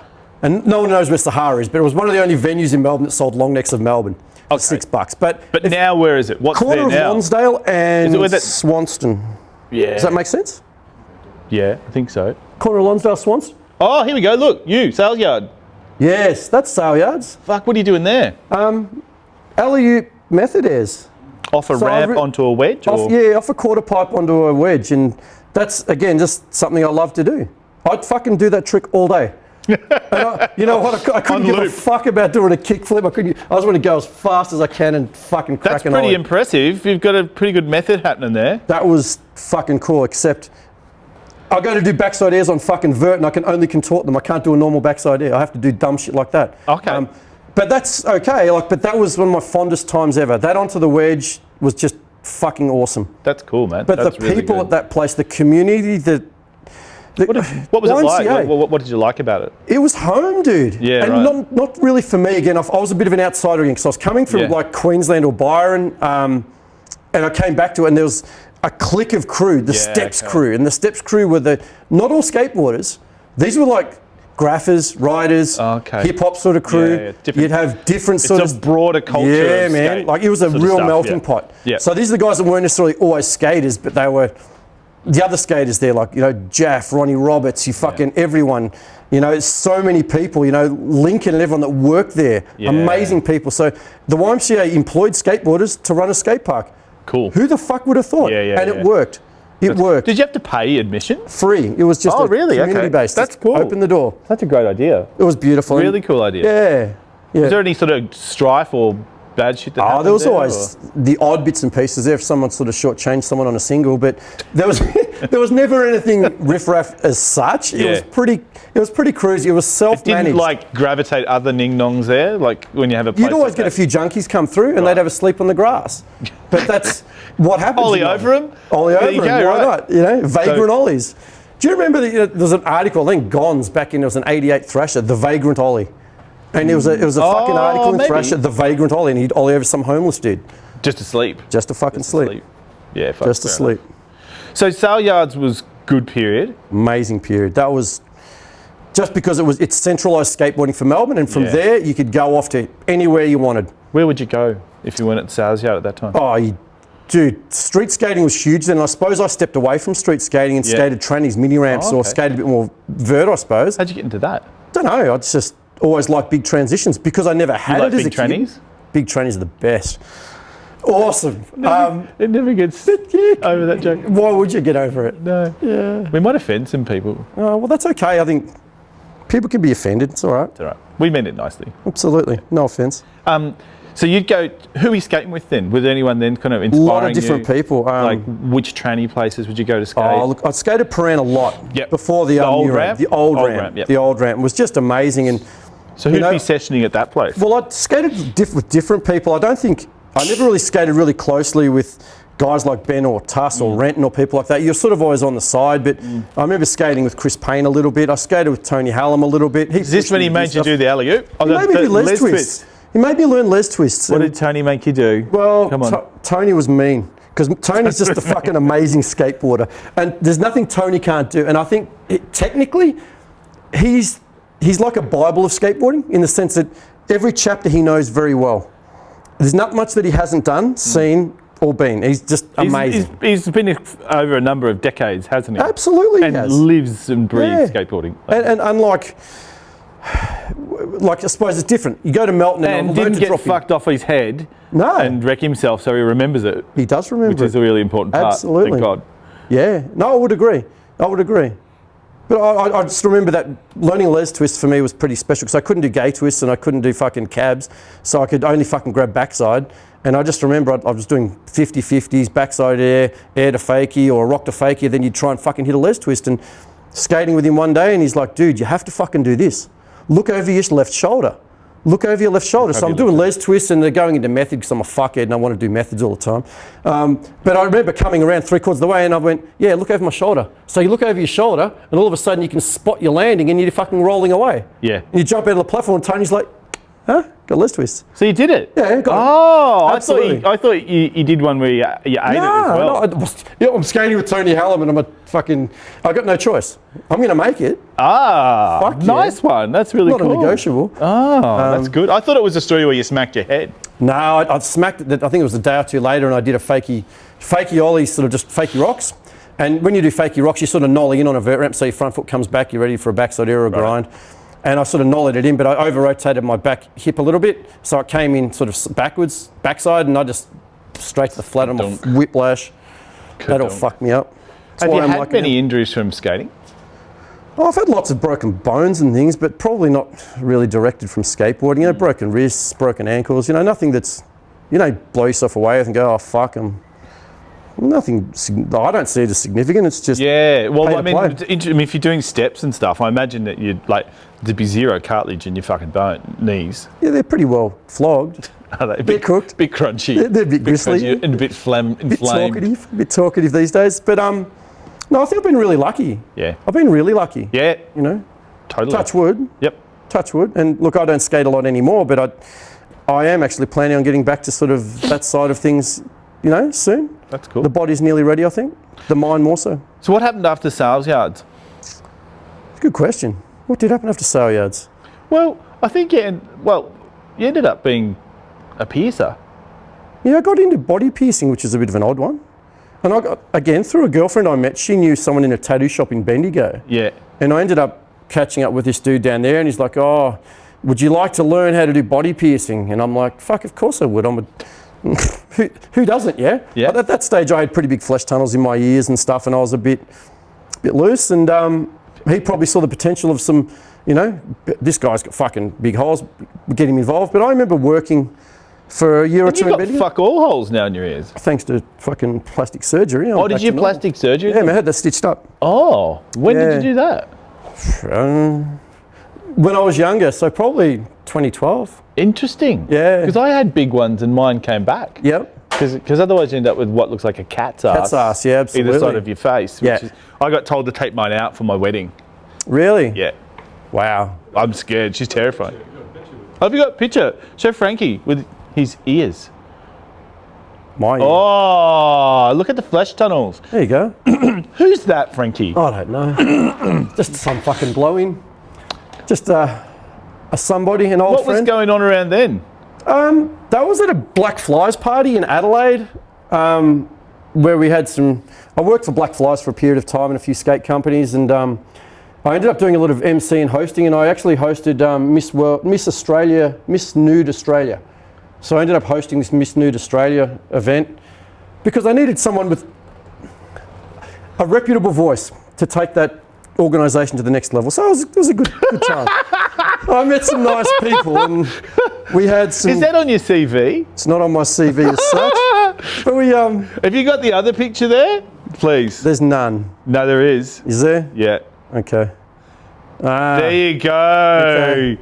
Drowning Yeah. in ladies. Well, another year in another world. Yeah. There's a guy in there that some people may know, that other guy there with his red eyes. That's Luke Urich, one of the first Australians that got into the Metal Militia crew. Oh. He was like a freestyle motorbike rider, a bit of a unit. You were saying Yeah. that because you did tours with, talk me through that kind of stuff. You're doing freestyle tours or something? Well, I got involved, I suppose, wouldn't say after skate, but during my skateboarding time, I found myself doing a bit of MC work. So Yeah. getting a microphone and yelling at crowds at skate comps. Yeah, none of that. I was Sorry. fucking inept. No, you're right. But I'd host.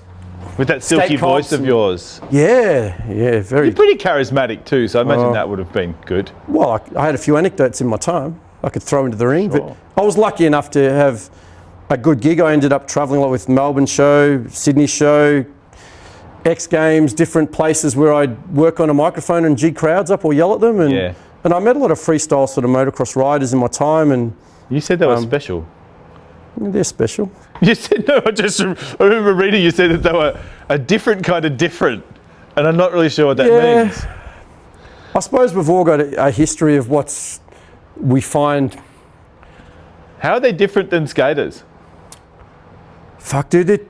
I reckon they're just a bit looser, dude. Like, seriously. Wow, okay. Skaters, it doesn't sound, I don't mean it bad, but skaters are pretty conspiring at times to get by. Like, they come from when I came from skateboarding, skating Paran Bowl back in the heyday, a bit survival of the fittest. Yeah, right. So it was like, everyone wants to get high, but no one's got money. How are we scamming? Ah, yeah, So yeah, you're at a different level. Yeah. And I suppose when that era of skateboarding, it was fucking grassroots, like you not that you were scamming and plotting, but you were getting by and you were doing whatever you could to I get know by. what you mean, yeah. And with the motocross guys, this is a decade later, fuck man, they had way too much money in their hands.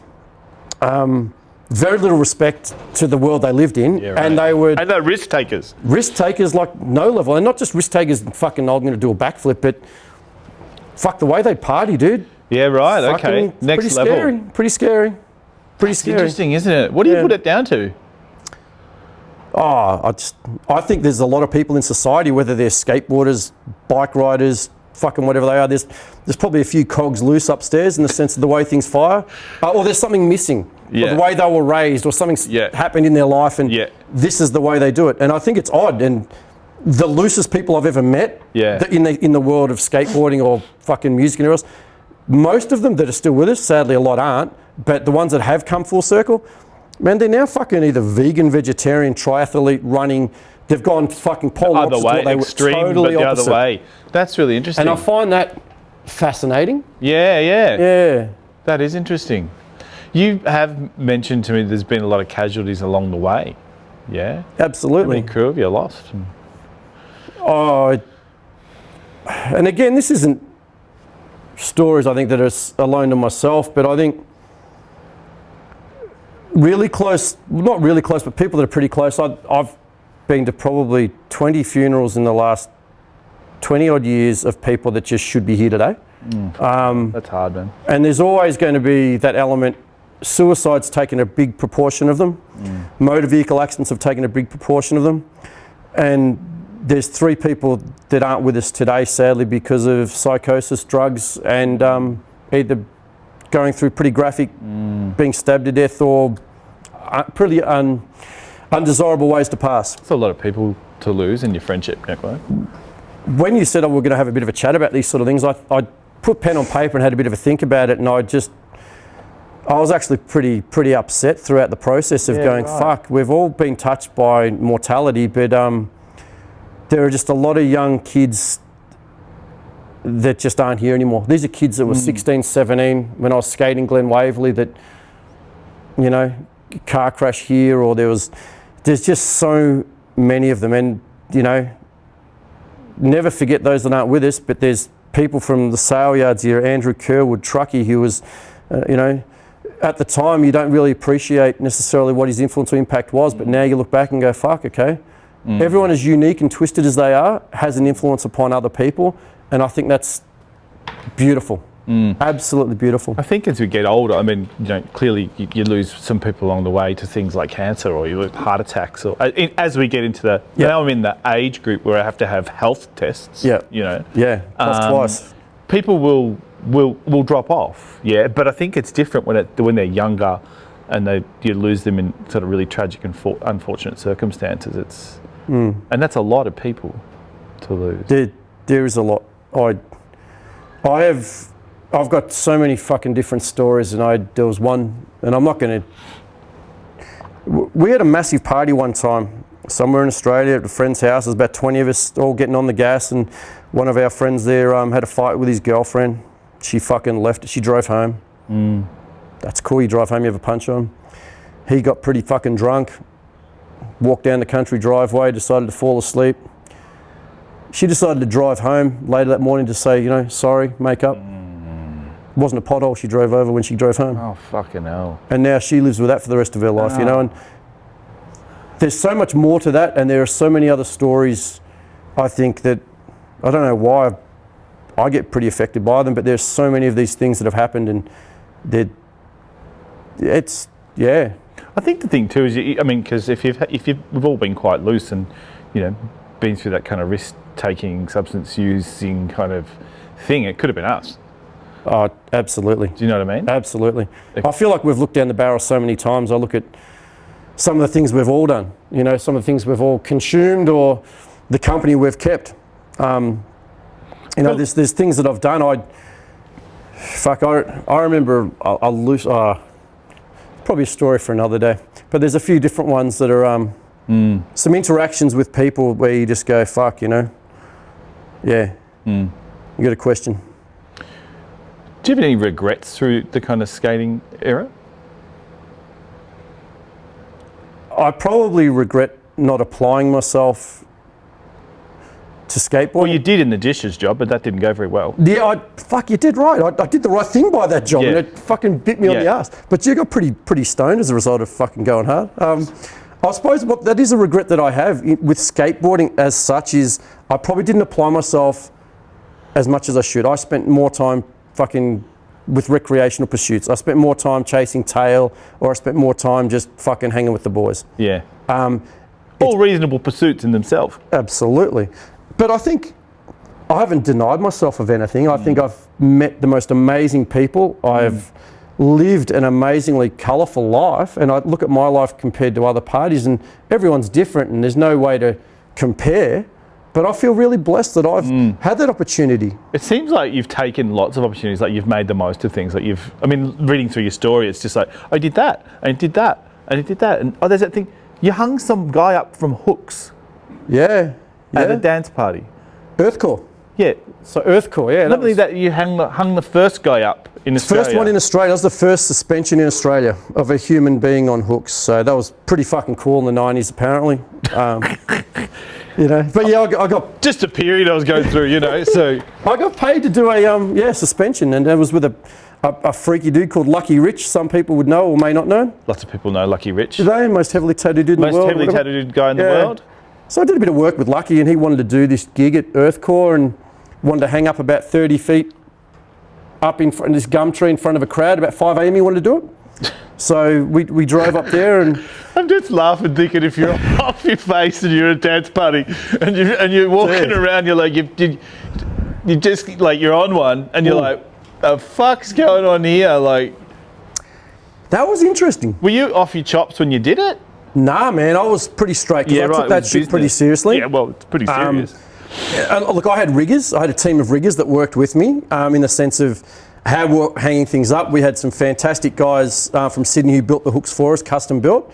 And we ran them all through, you know, 2 in the calf, into the thigh, through the back of the hips, up through the shoulders. We put, we had 12 hooks in, 6 aside, and we hung him up maybe 7 minutes, Yeah, about right. 30 feet up.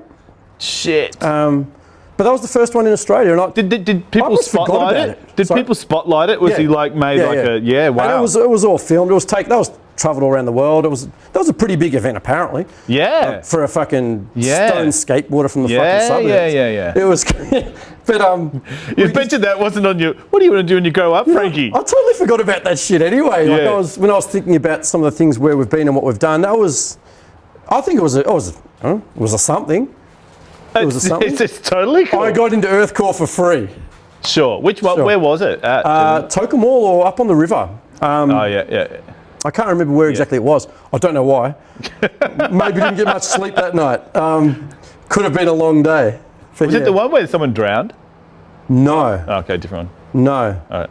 I lost my flatmate through drowning. That was pretty fucking sad. Oh no. He was a chef. He was an amazing individual. When was that? So that wasn't that long ago. That was just after Ben passed away. Right. After Ben died, which sadly consumed by water as well. But yeah, flatmate was really drunk coming home, and Right. Okay. yeah, he decided to swim across the Maribyrnong and didn't get to the other side. Oh no. Yeah. That's terrible. That's another story for another day. But that's a lot of that shit. That's just Yeah. God, that's happens. full on. Definitely a colourful life, man. With that Very sort of colourful. stuff. Now, I did. So that was. Did you do the hanging up of Lucky around about the same time as you had the piercing stuff? Yeah. So at the So- same time, I started body piercing before it really kicked off. So I opened a shop in Dangerfield in Brunswick Street, Yeah. which was amazing. Now Dangerfield's just. I suppose 15 to 25-year-old young fucking Fitzy North sort of girls. It was an amazing place to work. When really Brunswick good. Street was really cool. Yeah, it was totally fucking cool. And was Fitzy Bowl up the road. It Yeah. was just awesome. So that was a really good era. And luckily did that for a period of time. And I then moved that piercing studio above Geordie Cole's Tattoo Magic in Gertrude Street, Fitzroy. And Geordie Cole was a pretty big influence on life because he was an amazing old skateboarder from the heyday of Melbourne. I didn't know that. So he was around the times like Grant and Dean Samet and the sort of guys Okay. of Flatland sort of Right, era. And even prior to that, Yeah. he skated a lot with, the Borgie sort of crew back in Okay. sort of that era. Didn't know that name. No. But yeah, Geordie's a bit of an interesting character. He pushed me pretty hard to skate more. He was pretty square, like, stop smoking weed, dude. Yeah. Right. Why the fuck do you smoke cigarettes? How does that contribute to you being fucking good at anything in life? You know? Yeah. And I respected that. He's an older guy. He's top of his game. He's probably the best tattoo artist in Australia. And Yeah. Right. fucking, why I don't listen to these people that I meet in life, I don't know. Because you're 22 or something. And you don't give a fuck. And that's your thing. So You had a piercing shop above Tattoo Magic. And it was called Lord of the Rings 2. Oh, that's what you do there. Yeah. So I've got the business patent and everything. So Lord of the Rings 2. And That's cool. yeah, it was a pretty rad time. And I was lucky enough from there to meet some people from Punctured, which owned Off Your Tree. The two guys that own Off Your Yeah, Tree. yeah. They said they want to open body piercing shops Australia-wide. Yeah. So I went and trained a heap of body piercers, and they opened up all these punctured shops. And then I suppose... Do you have any piercings yourself? No, I used to have flesh tunnels in my tits. I've pierced my tongue, I had it done. I've had everything done, per se. I've had a Prince Alfred in my old mate. I've had different things, and You don't set off metal detectors? No, those days are well and truly gone. Yeah. I've put holes in a lot of different people that I won't talk about today, but, you know, a lot of crew that... What's the weirdest piercing you ever did? You've heard of a guiche? Oh, no, maybe. What? So halfway between your fucking between your arse and your pud, right in your pud there. So where your what do you call it? perineum? Yeah. So a lot of crew... The like- gooch. The gooch. The gooch. Jackass. So, the gooch. dude, the gooch. Yeah, the gooch. So in the gay world, which I'm pretty familiar with, as I we think sit I'm here with gonna our see chocolate you. gaiety bars, Yep. we have... Well, they enjoy it. They think it's a great fucking thing to have, and Does different it piercings. pierce between your anus? It's not through your sphincter. No, that's the little seam. It's like the seam that goes from Between your ball sack and your fucking to your pud. ring. Yeah, your It's a pud. sensitive area. Kinda, yeah. Yeah. And what did you put? Didn't hurt me when I was doing it. I was it's, okay with it's it.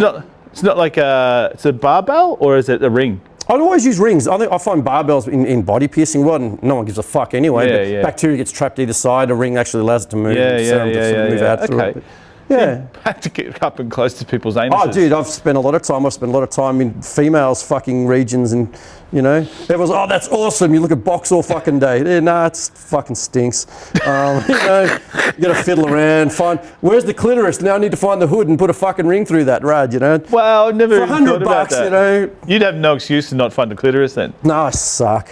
I'm a fucking selfish lover. I'm shit. A selfish lover. Yeah. I had aspirations of being a body piercer because when I was a nursing student, you get access to all the stuff.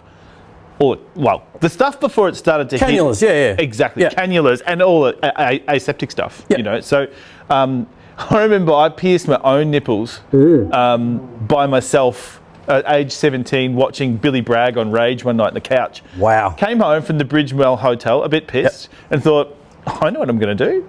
I'm going to watch Bring it. Rage and pierce my nipples. Yep. So, and then I did Hato. Yep. Hato's lip. Yep. Kara's belly button, but I think the technique wasn't amazing. I remember poor Hato. We must have been off our chops one Your night. heart was in the right place, though. My heart was in the right place. So we were up one night, we were having all sorts of fun, and we're trying to pierce his lip, but I remember the thing I don't think it was sharp enough, so I had to have a couple of cracks at it. Poor cunt earned his stripes, I swear to God. Yep. Poor bastard. And he had that for ages. Haven't seen him more. What's interesting, I remember piercing a certain person's dick, yeah? And he's a friend of ours. He's one of the Westie crew out of fucking Melton. And we won't name his name or anything because it was what it was. But he wanted what's called an ampelang. Yeah, Through the head of your dick sideways, yeah? Yeah. Nothing deeper, nothing more brutal, yeah? Yeah. So I remember, we fucking got there and we started So piercing. you have to do it when it's quite flaccid, not Yeah, when absolutely. it's erect. Because Yeah, I imagine yeah. as soon as it's erect and you stick something in, it goes That's straight just down. fucking sus. You don't play with the dude's fucking hard dick, you know? That's seriously. I'm just asking about the technique. No, dude. And that's okay. I'm more technique focused. Yeah. Oh, look. Yeah. So anyway,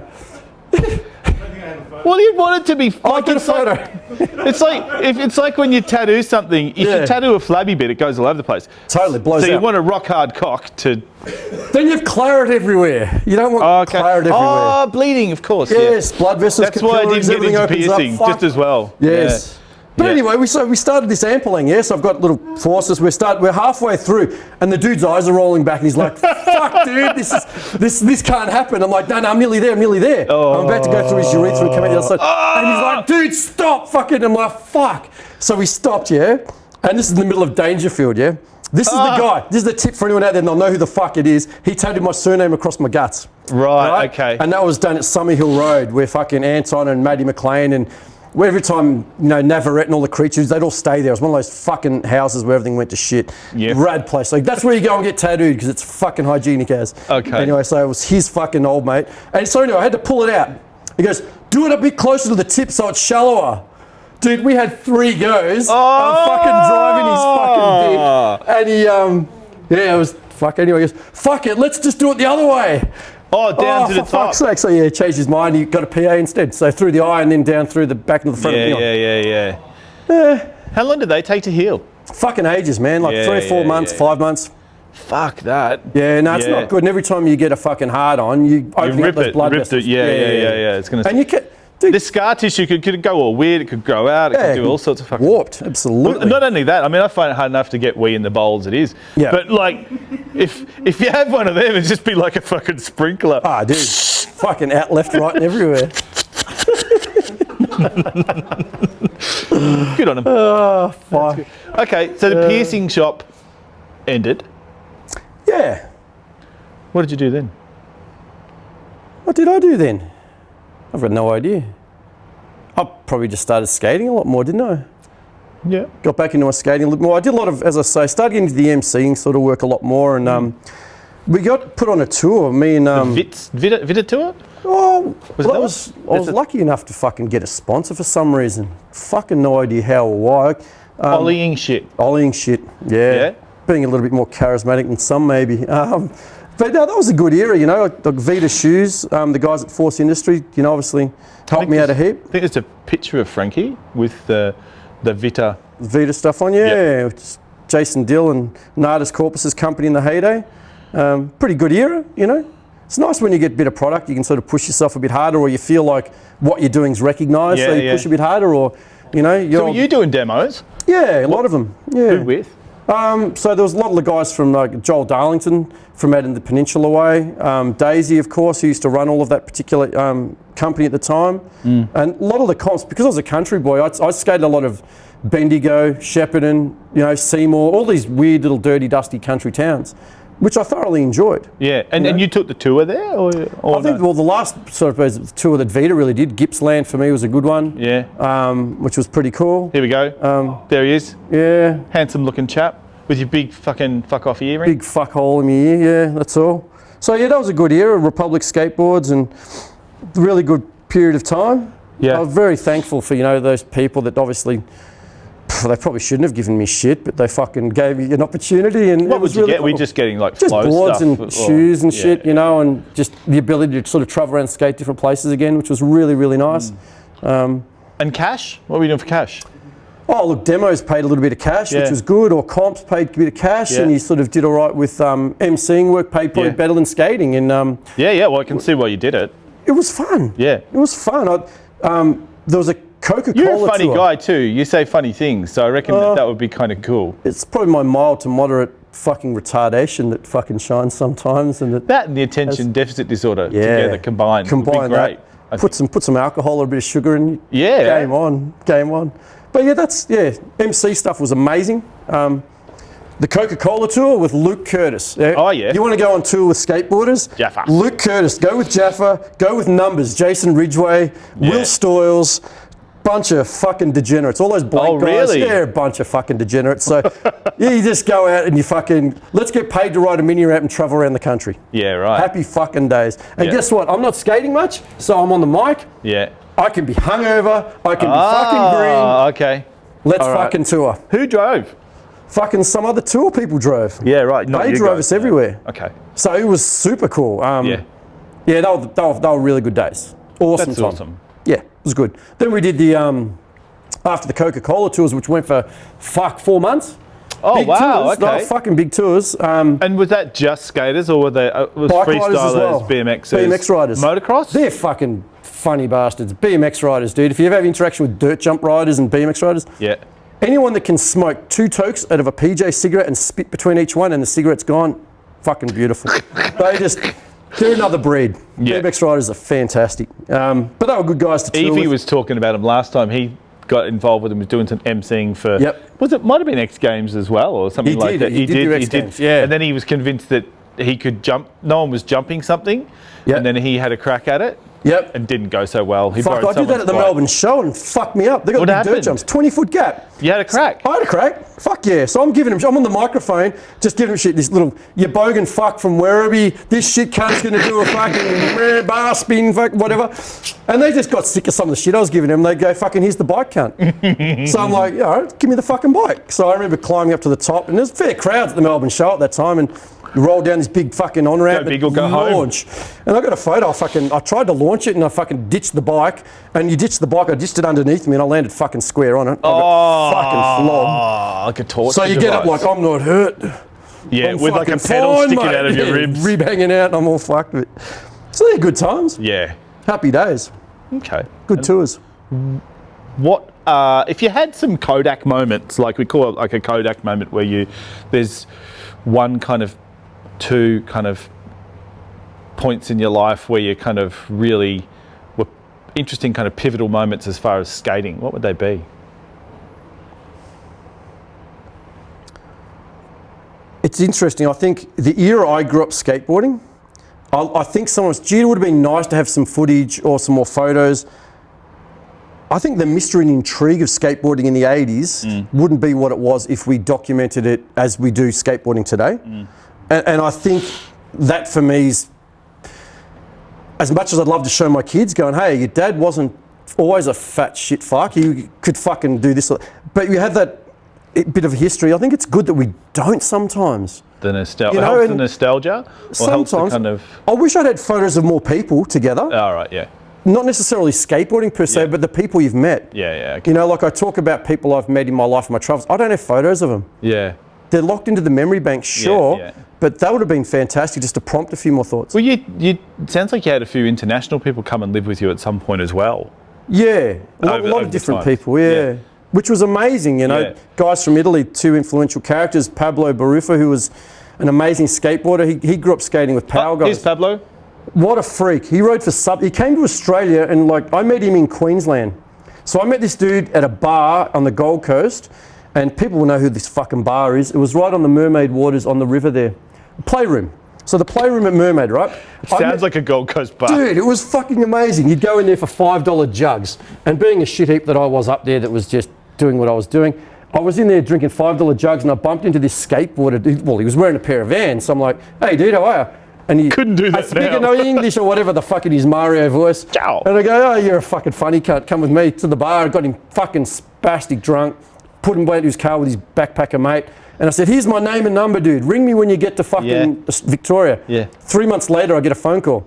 This is Pablo. Or some fucking Italian voice. I'm like, cool, man. Come and stay with me. Yeah. And then I didn't even realise he was a skateboarder. It turns out he's fucking the most amazing next level dude. Wow. Okay. He sort of grew up with that crazy Italian fucking skateboarder, bodybuilder extraordinaire, vert skater. Oh yeah. I fucking can't remember his name. Old mate. That fella. Yeah, on the big metal ramp. Yeah, the green steel thing. Oh, it's going to do my head in that. That was fucking cool living with him, man. We did Yeah. a year together, and that's when I had the body piercing shop in Dangerfield. Yeah. And it was an amazing time. So he used to ride for Substance Skate Shop. The guys from Boom, Mapstone, and them used to look after him through Substance. And he rode for DVS for a little while. Yeah. Just an amazing, good guy.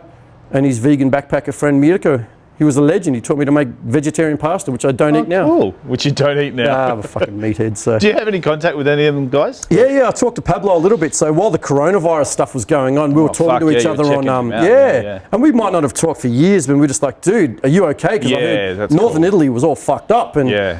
and he goes, dude, FaceTime. And he's like, yeah, check this out. This is at the front of my apartment. And I'm looking at the front of his apartment. There was fucking just military sweeping streets. Wow. And you'd ring him back the next day going, dude, what's happening now? And he goes, yeah, they're still fucking going. He's like, I've been in my house now for 5 weeks. I'm like, fuck, dude. And he goes, my son's here as well. And he's like, Yeah. 8-year-old son. And that was hectic. Yeah. You know, it's fuck. You think we had it rough here? Fuck, dude. Oh yeah, totally. In Europe and places like that? Totally. Damn. How were Nasty. you through the whole thing? Pretty lucky. I've got a bit of space around me now, which is Yeah. pretty cool. So Yeah. I've managed to sort of treat it as another day, you know. It's been a bit harder with the kids sort of on your feet every day. Yeah, right. But you I'm- able to work from home? I work from home anyway, so it's not a real change for what I do per se. But that's been good. You know, I think you reflect on what's important and what you value in life. Yeah. You know, you take away certain, not privileges, but just your normal way of life. Reflect on what's really important. And did you have anyone around you that you had to be concerned about, like health-wise? Not directly. The old man, though, Yeah, he's fine. He lives by himself and doesn't really interact with too many people. he didn't want you to come and see him. Fuck, though, he didn't even want a handshake. You know, he's old school. You know, he's like, fuck, dude, you stay away. Keep your germs down there, mate. Yeah, man. Yeah.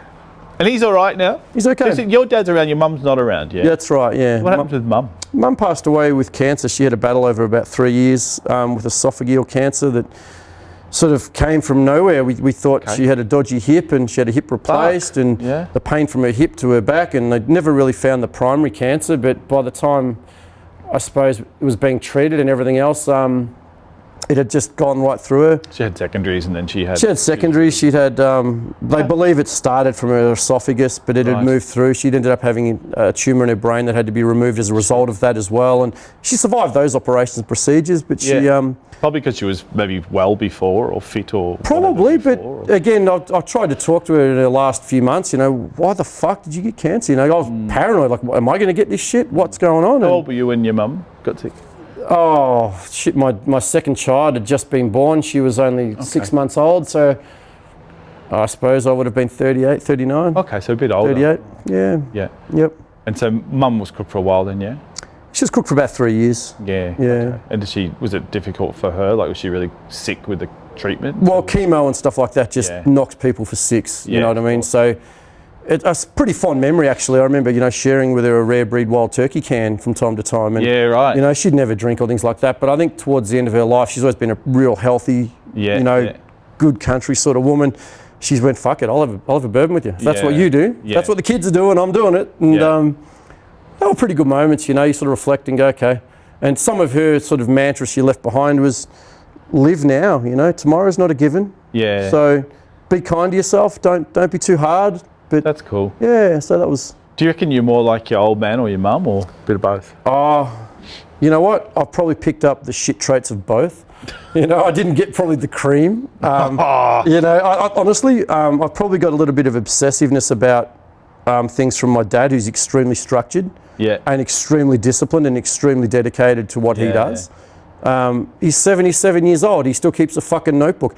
Fuel was $1.13 a litre today, and I put in 42.5. I love it. Why would you do that? I love it. You know what I mean? But he would still do that, and that's that generation. My grandfather does. I don't know if he does it still anymore. And Dick's like 96, but he used to write the rain down every day. Yeah.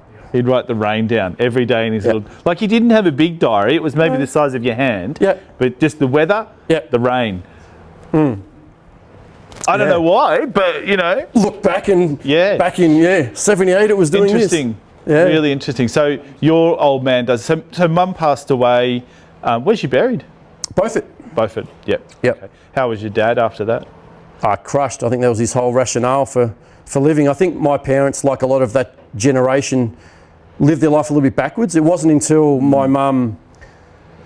Well, it wasn't probably until, 2 years before she died, they bought the house that they wanted to live in. They moved into the property they wanted to live in, and that's the property where they wanted to live when they had kids. So I was really asked about face in the sense of, you know, fuck, I grew up with a shared bedroom like all of us did in our year and whatnot, and all of a sudden now you've bought this nice house on a few acres and no one's there to enjoy it. And then 3 years later you fucking die. You know, so it seemed really backwards, you know what I mean, the way that played out, which is pretty sad. But Yeah.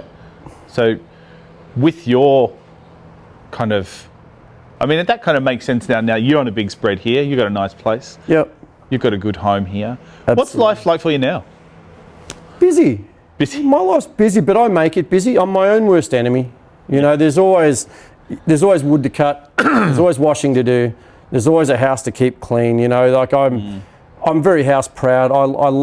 If I have it, then I'm proud of it. You know what I mean? If I'm doing something, I'm going to do it for keeps.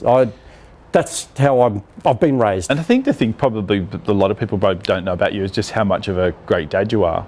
You know, I've known more about you in the last couple of years, but you've done a lot as far as bringing the kids up. You know, you've kind of almost brought the kids up a bit by yourself to some degree, you know, because your partner worked a lot.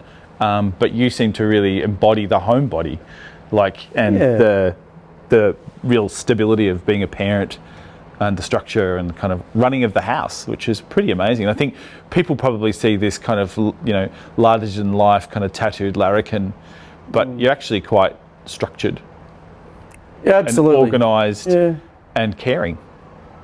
Yeah, people probably don't see that. Probably they'll remember the X Games in 2000 when we were all fucking racked out of our brain and fucking smashing everything and things like that. And you know, life's different now. We have different priorities. They change. Things have shifted. I was telling my daughter a story about. I went to one of the local bars here. This was before Corona, of course. Yeah.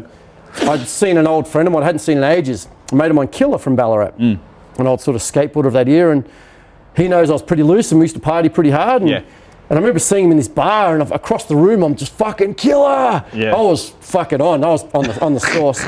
And he's like, is this the bipolar bit? It's the mineral water versus the kind of Jim Beam. Yeah, totally.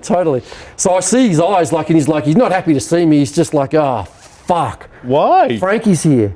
You know, like he was having a nice couple of beers, relaxing with his mates. Yeah. And I've run over there like, dude, I've got fucking, let's go to the toilet, yeah? Yeah. I've got a fucking heap of rack or whatever. And he's like, no. Like, it's just like, really? Yeah, so he freaked. He's like, but it was like, oh, no, I'm not playing. It wasn't that bad, but it was just like, people have those memories and preconceptions of what you were when you were younger. Yeah, of course. And, you know, fucking, I haven't had a beer in a month, you know what I mean? I'm probably not going to drink for another month. I've got other things I want to achieve before I go back to that. And well, you're quite fit now. You're doing a lot of fitness stuff, yeah? Yeah, I like to train every day nearly, and different priorities. Well, you said you ran a half marathon the other day. I ran an 18K last weekend. I ran amazing. 12 yesterday. So I'm running about 30K a week. Yeah.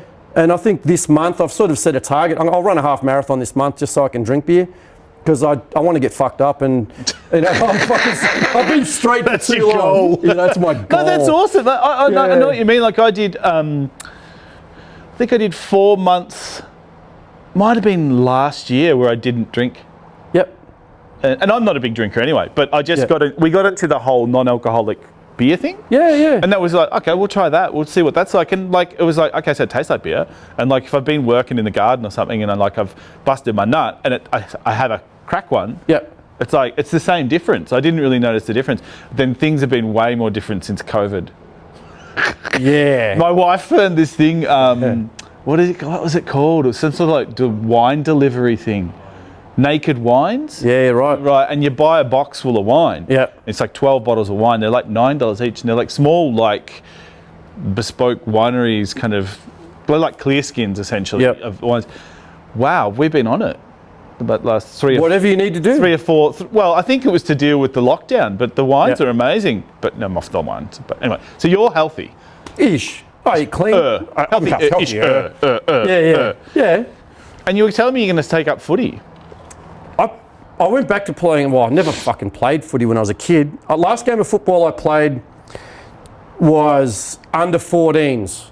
27 years ago I played under 14s, yeah? Yeah. Last year I went and played seniors for Maryborough Footy Club. That's amazing.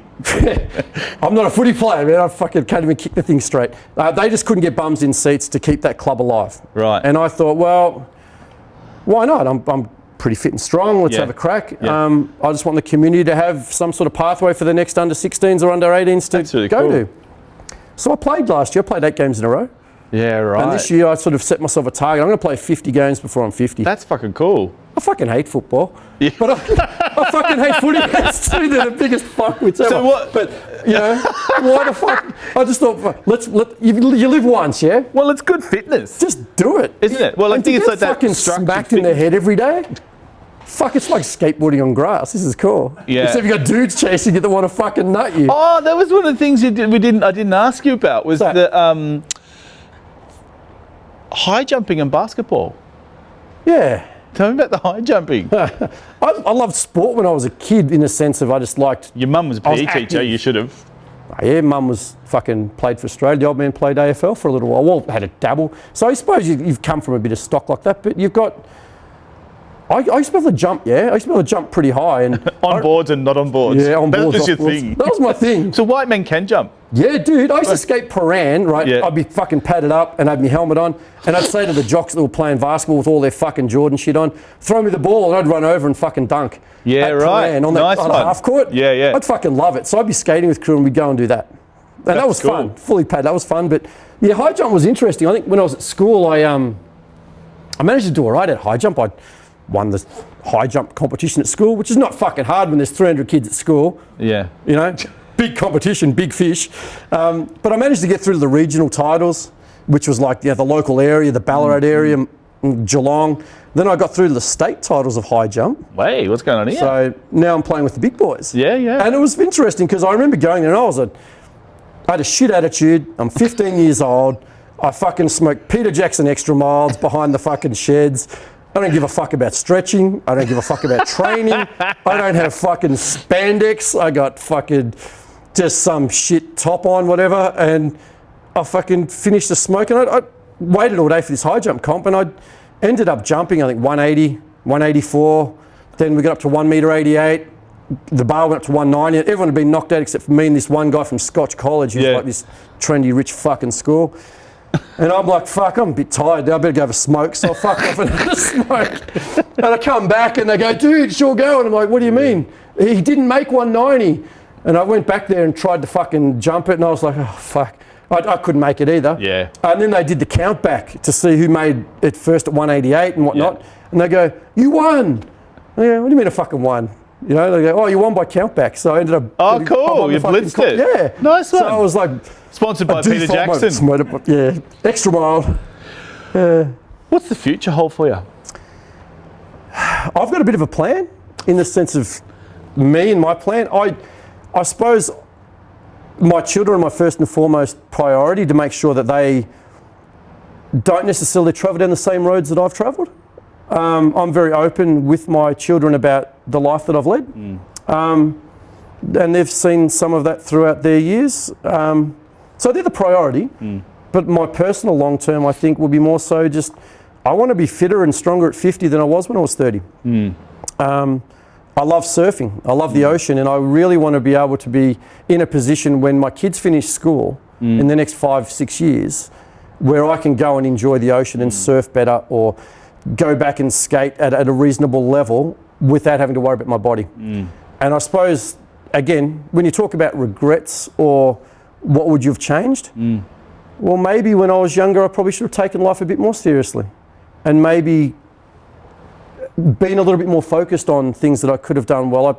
I played reasonably good basketball. I could high jump, sure, but I didn't give a fuck. I was on a different path. And that path gave me the experiences that have built me to be what I am today, which is fantastic.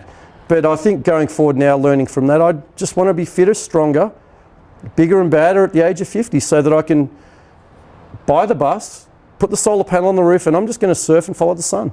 That's my whole mission in life now. And look, no doubt from seeing all the projects you've got and all the things that you managed to do, like you're a very active person. Yeah, and you do nail stuff. I can see that bus in my head already. You know, like you just do shit. Yeah, so absolutely. Yeah. So that's going to be cool. Well, listen, mate, I think we're going to have to wind it up now. Thanks so much for talking with us today and being very generous with your time and having us up here. I'm sure we've just gone across the tip of the iceberg, but it's been great to get to know you a little bit better and great to have you on the show talking about things. So thanks very much, Frankie. Thank you for the opportunity, Luke. I'm very grateful. I'll touch you, even though it's COVIDness. Hugs and kisses. Hugs and kisses. Thanks everybody for coming along and joining us. Really appreciate it. Hopefully we'll get someone up and running again soon. Thanks to Aaron, thanks to Tim, the sound guys, for everything. Thanks to Frankie for having us here. It's great to see you all again. We'll catch you later.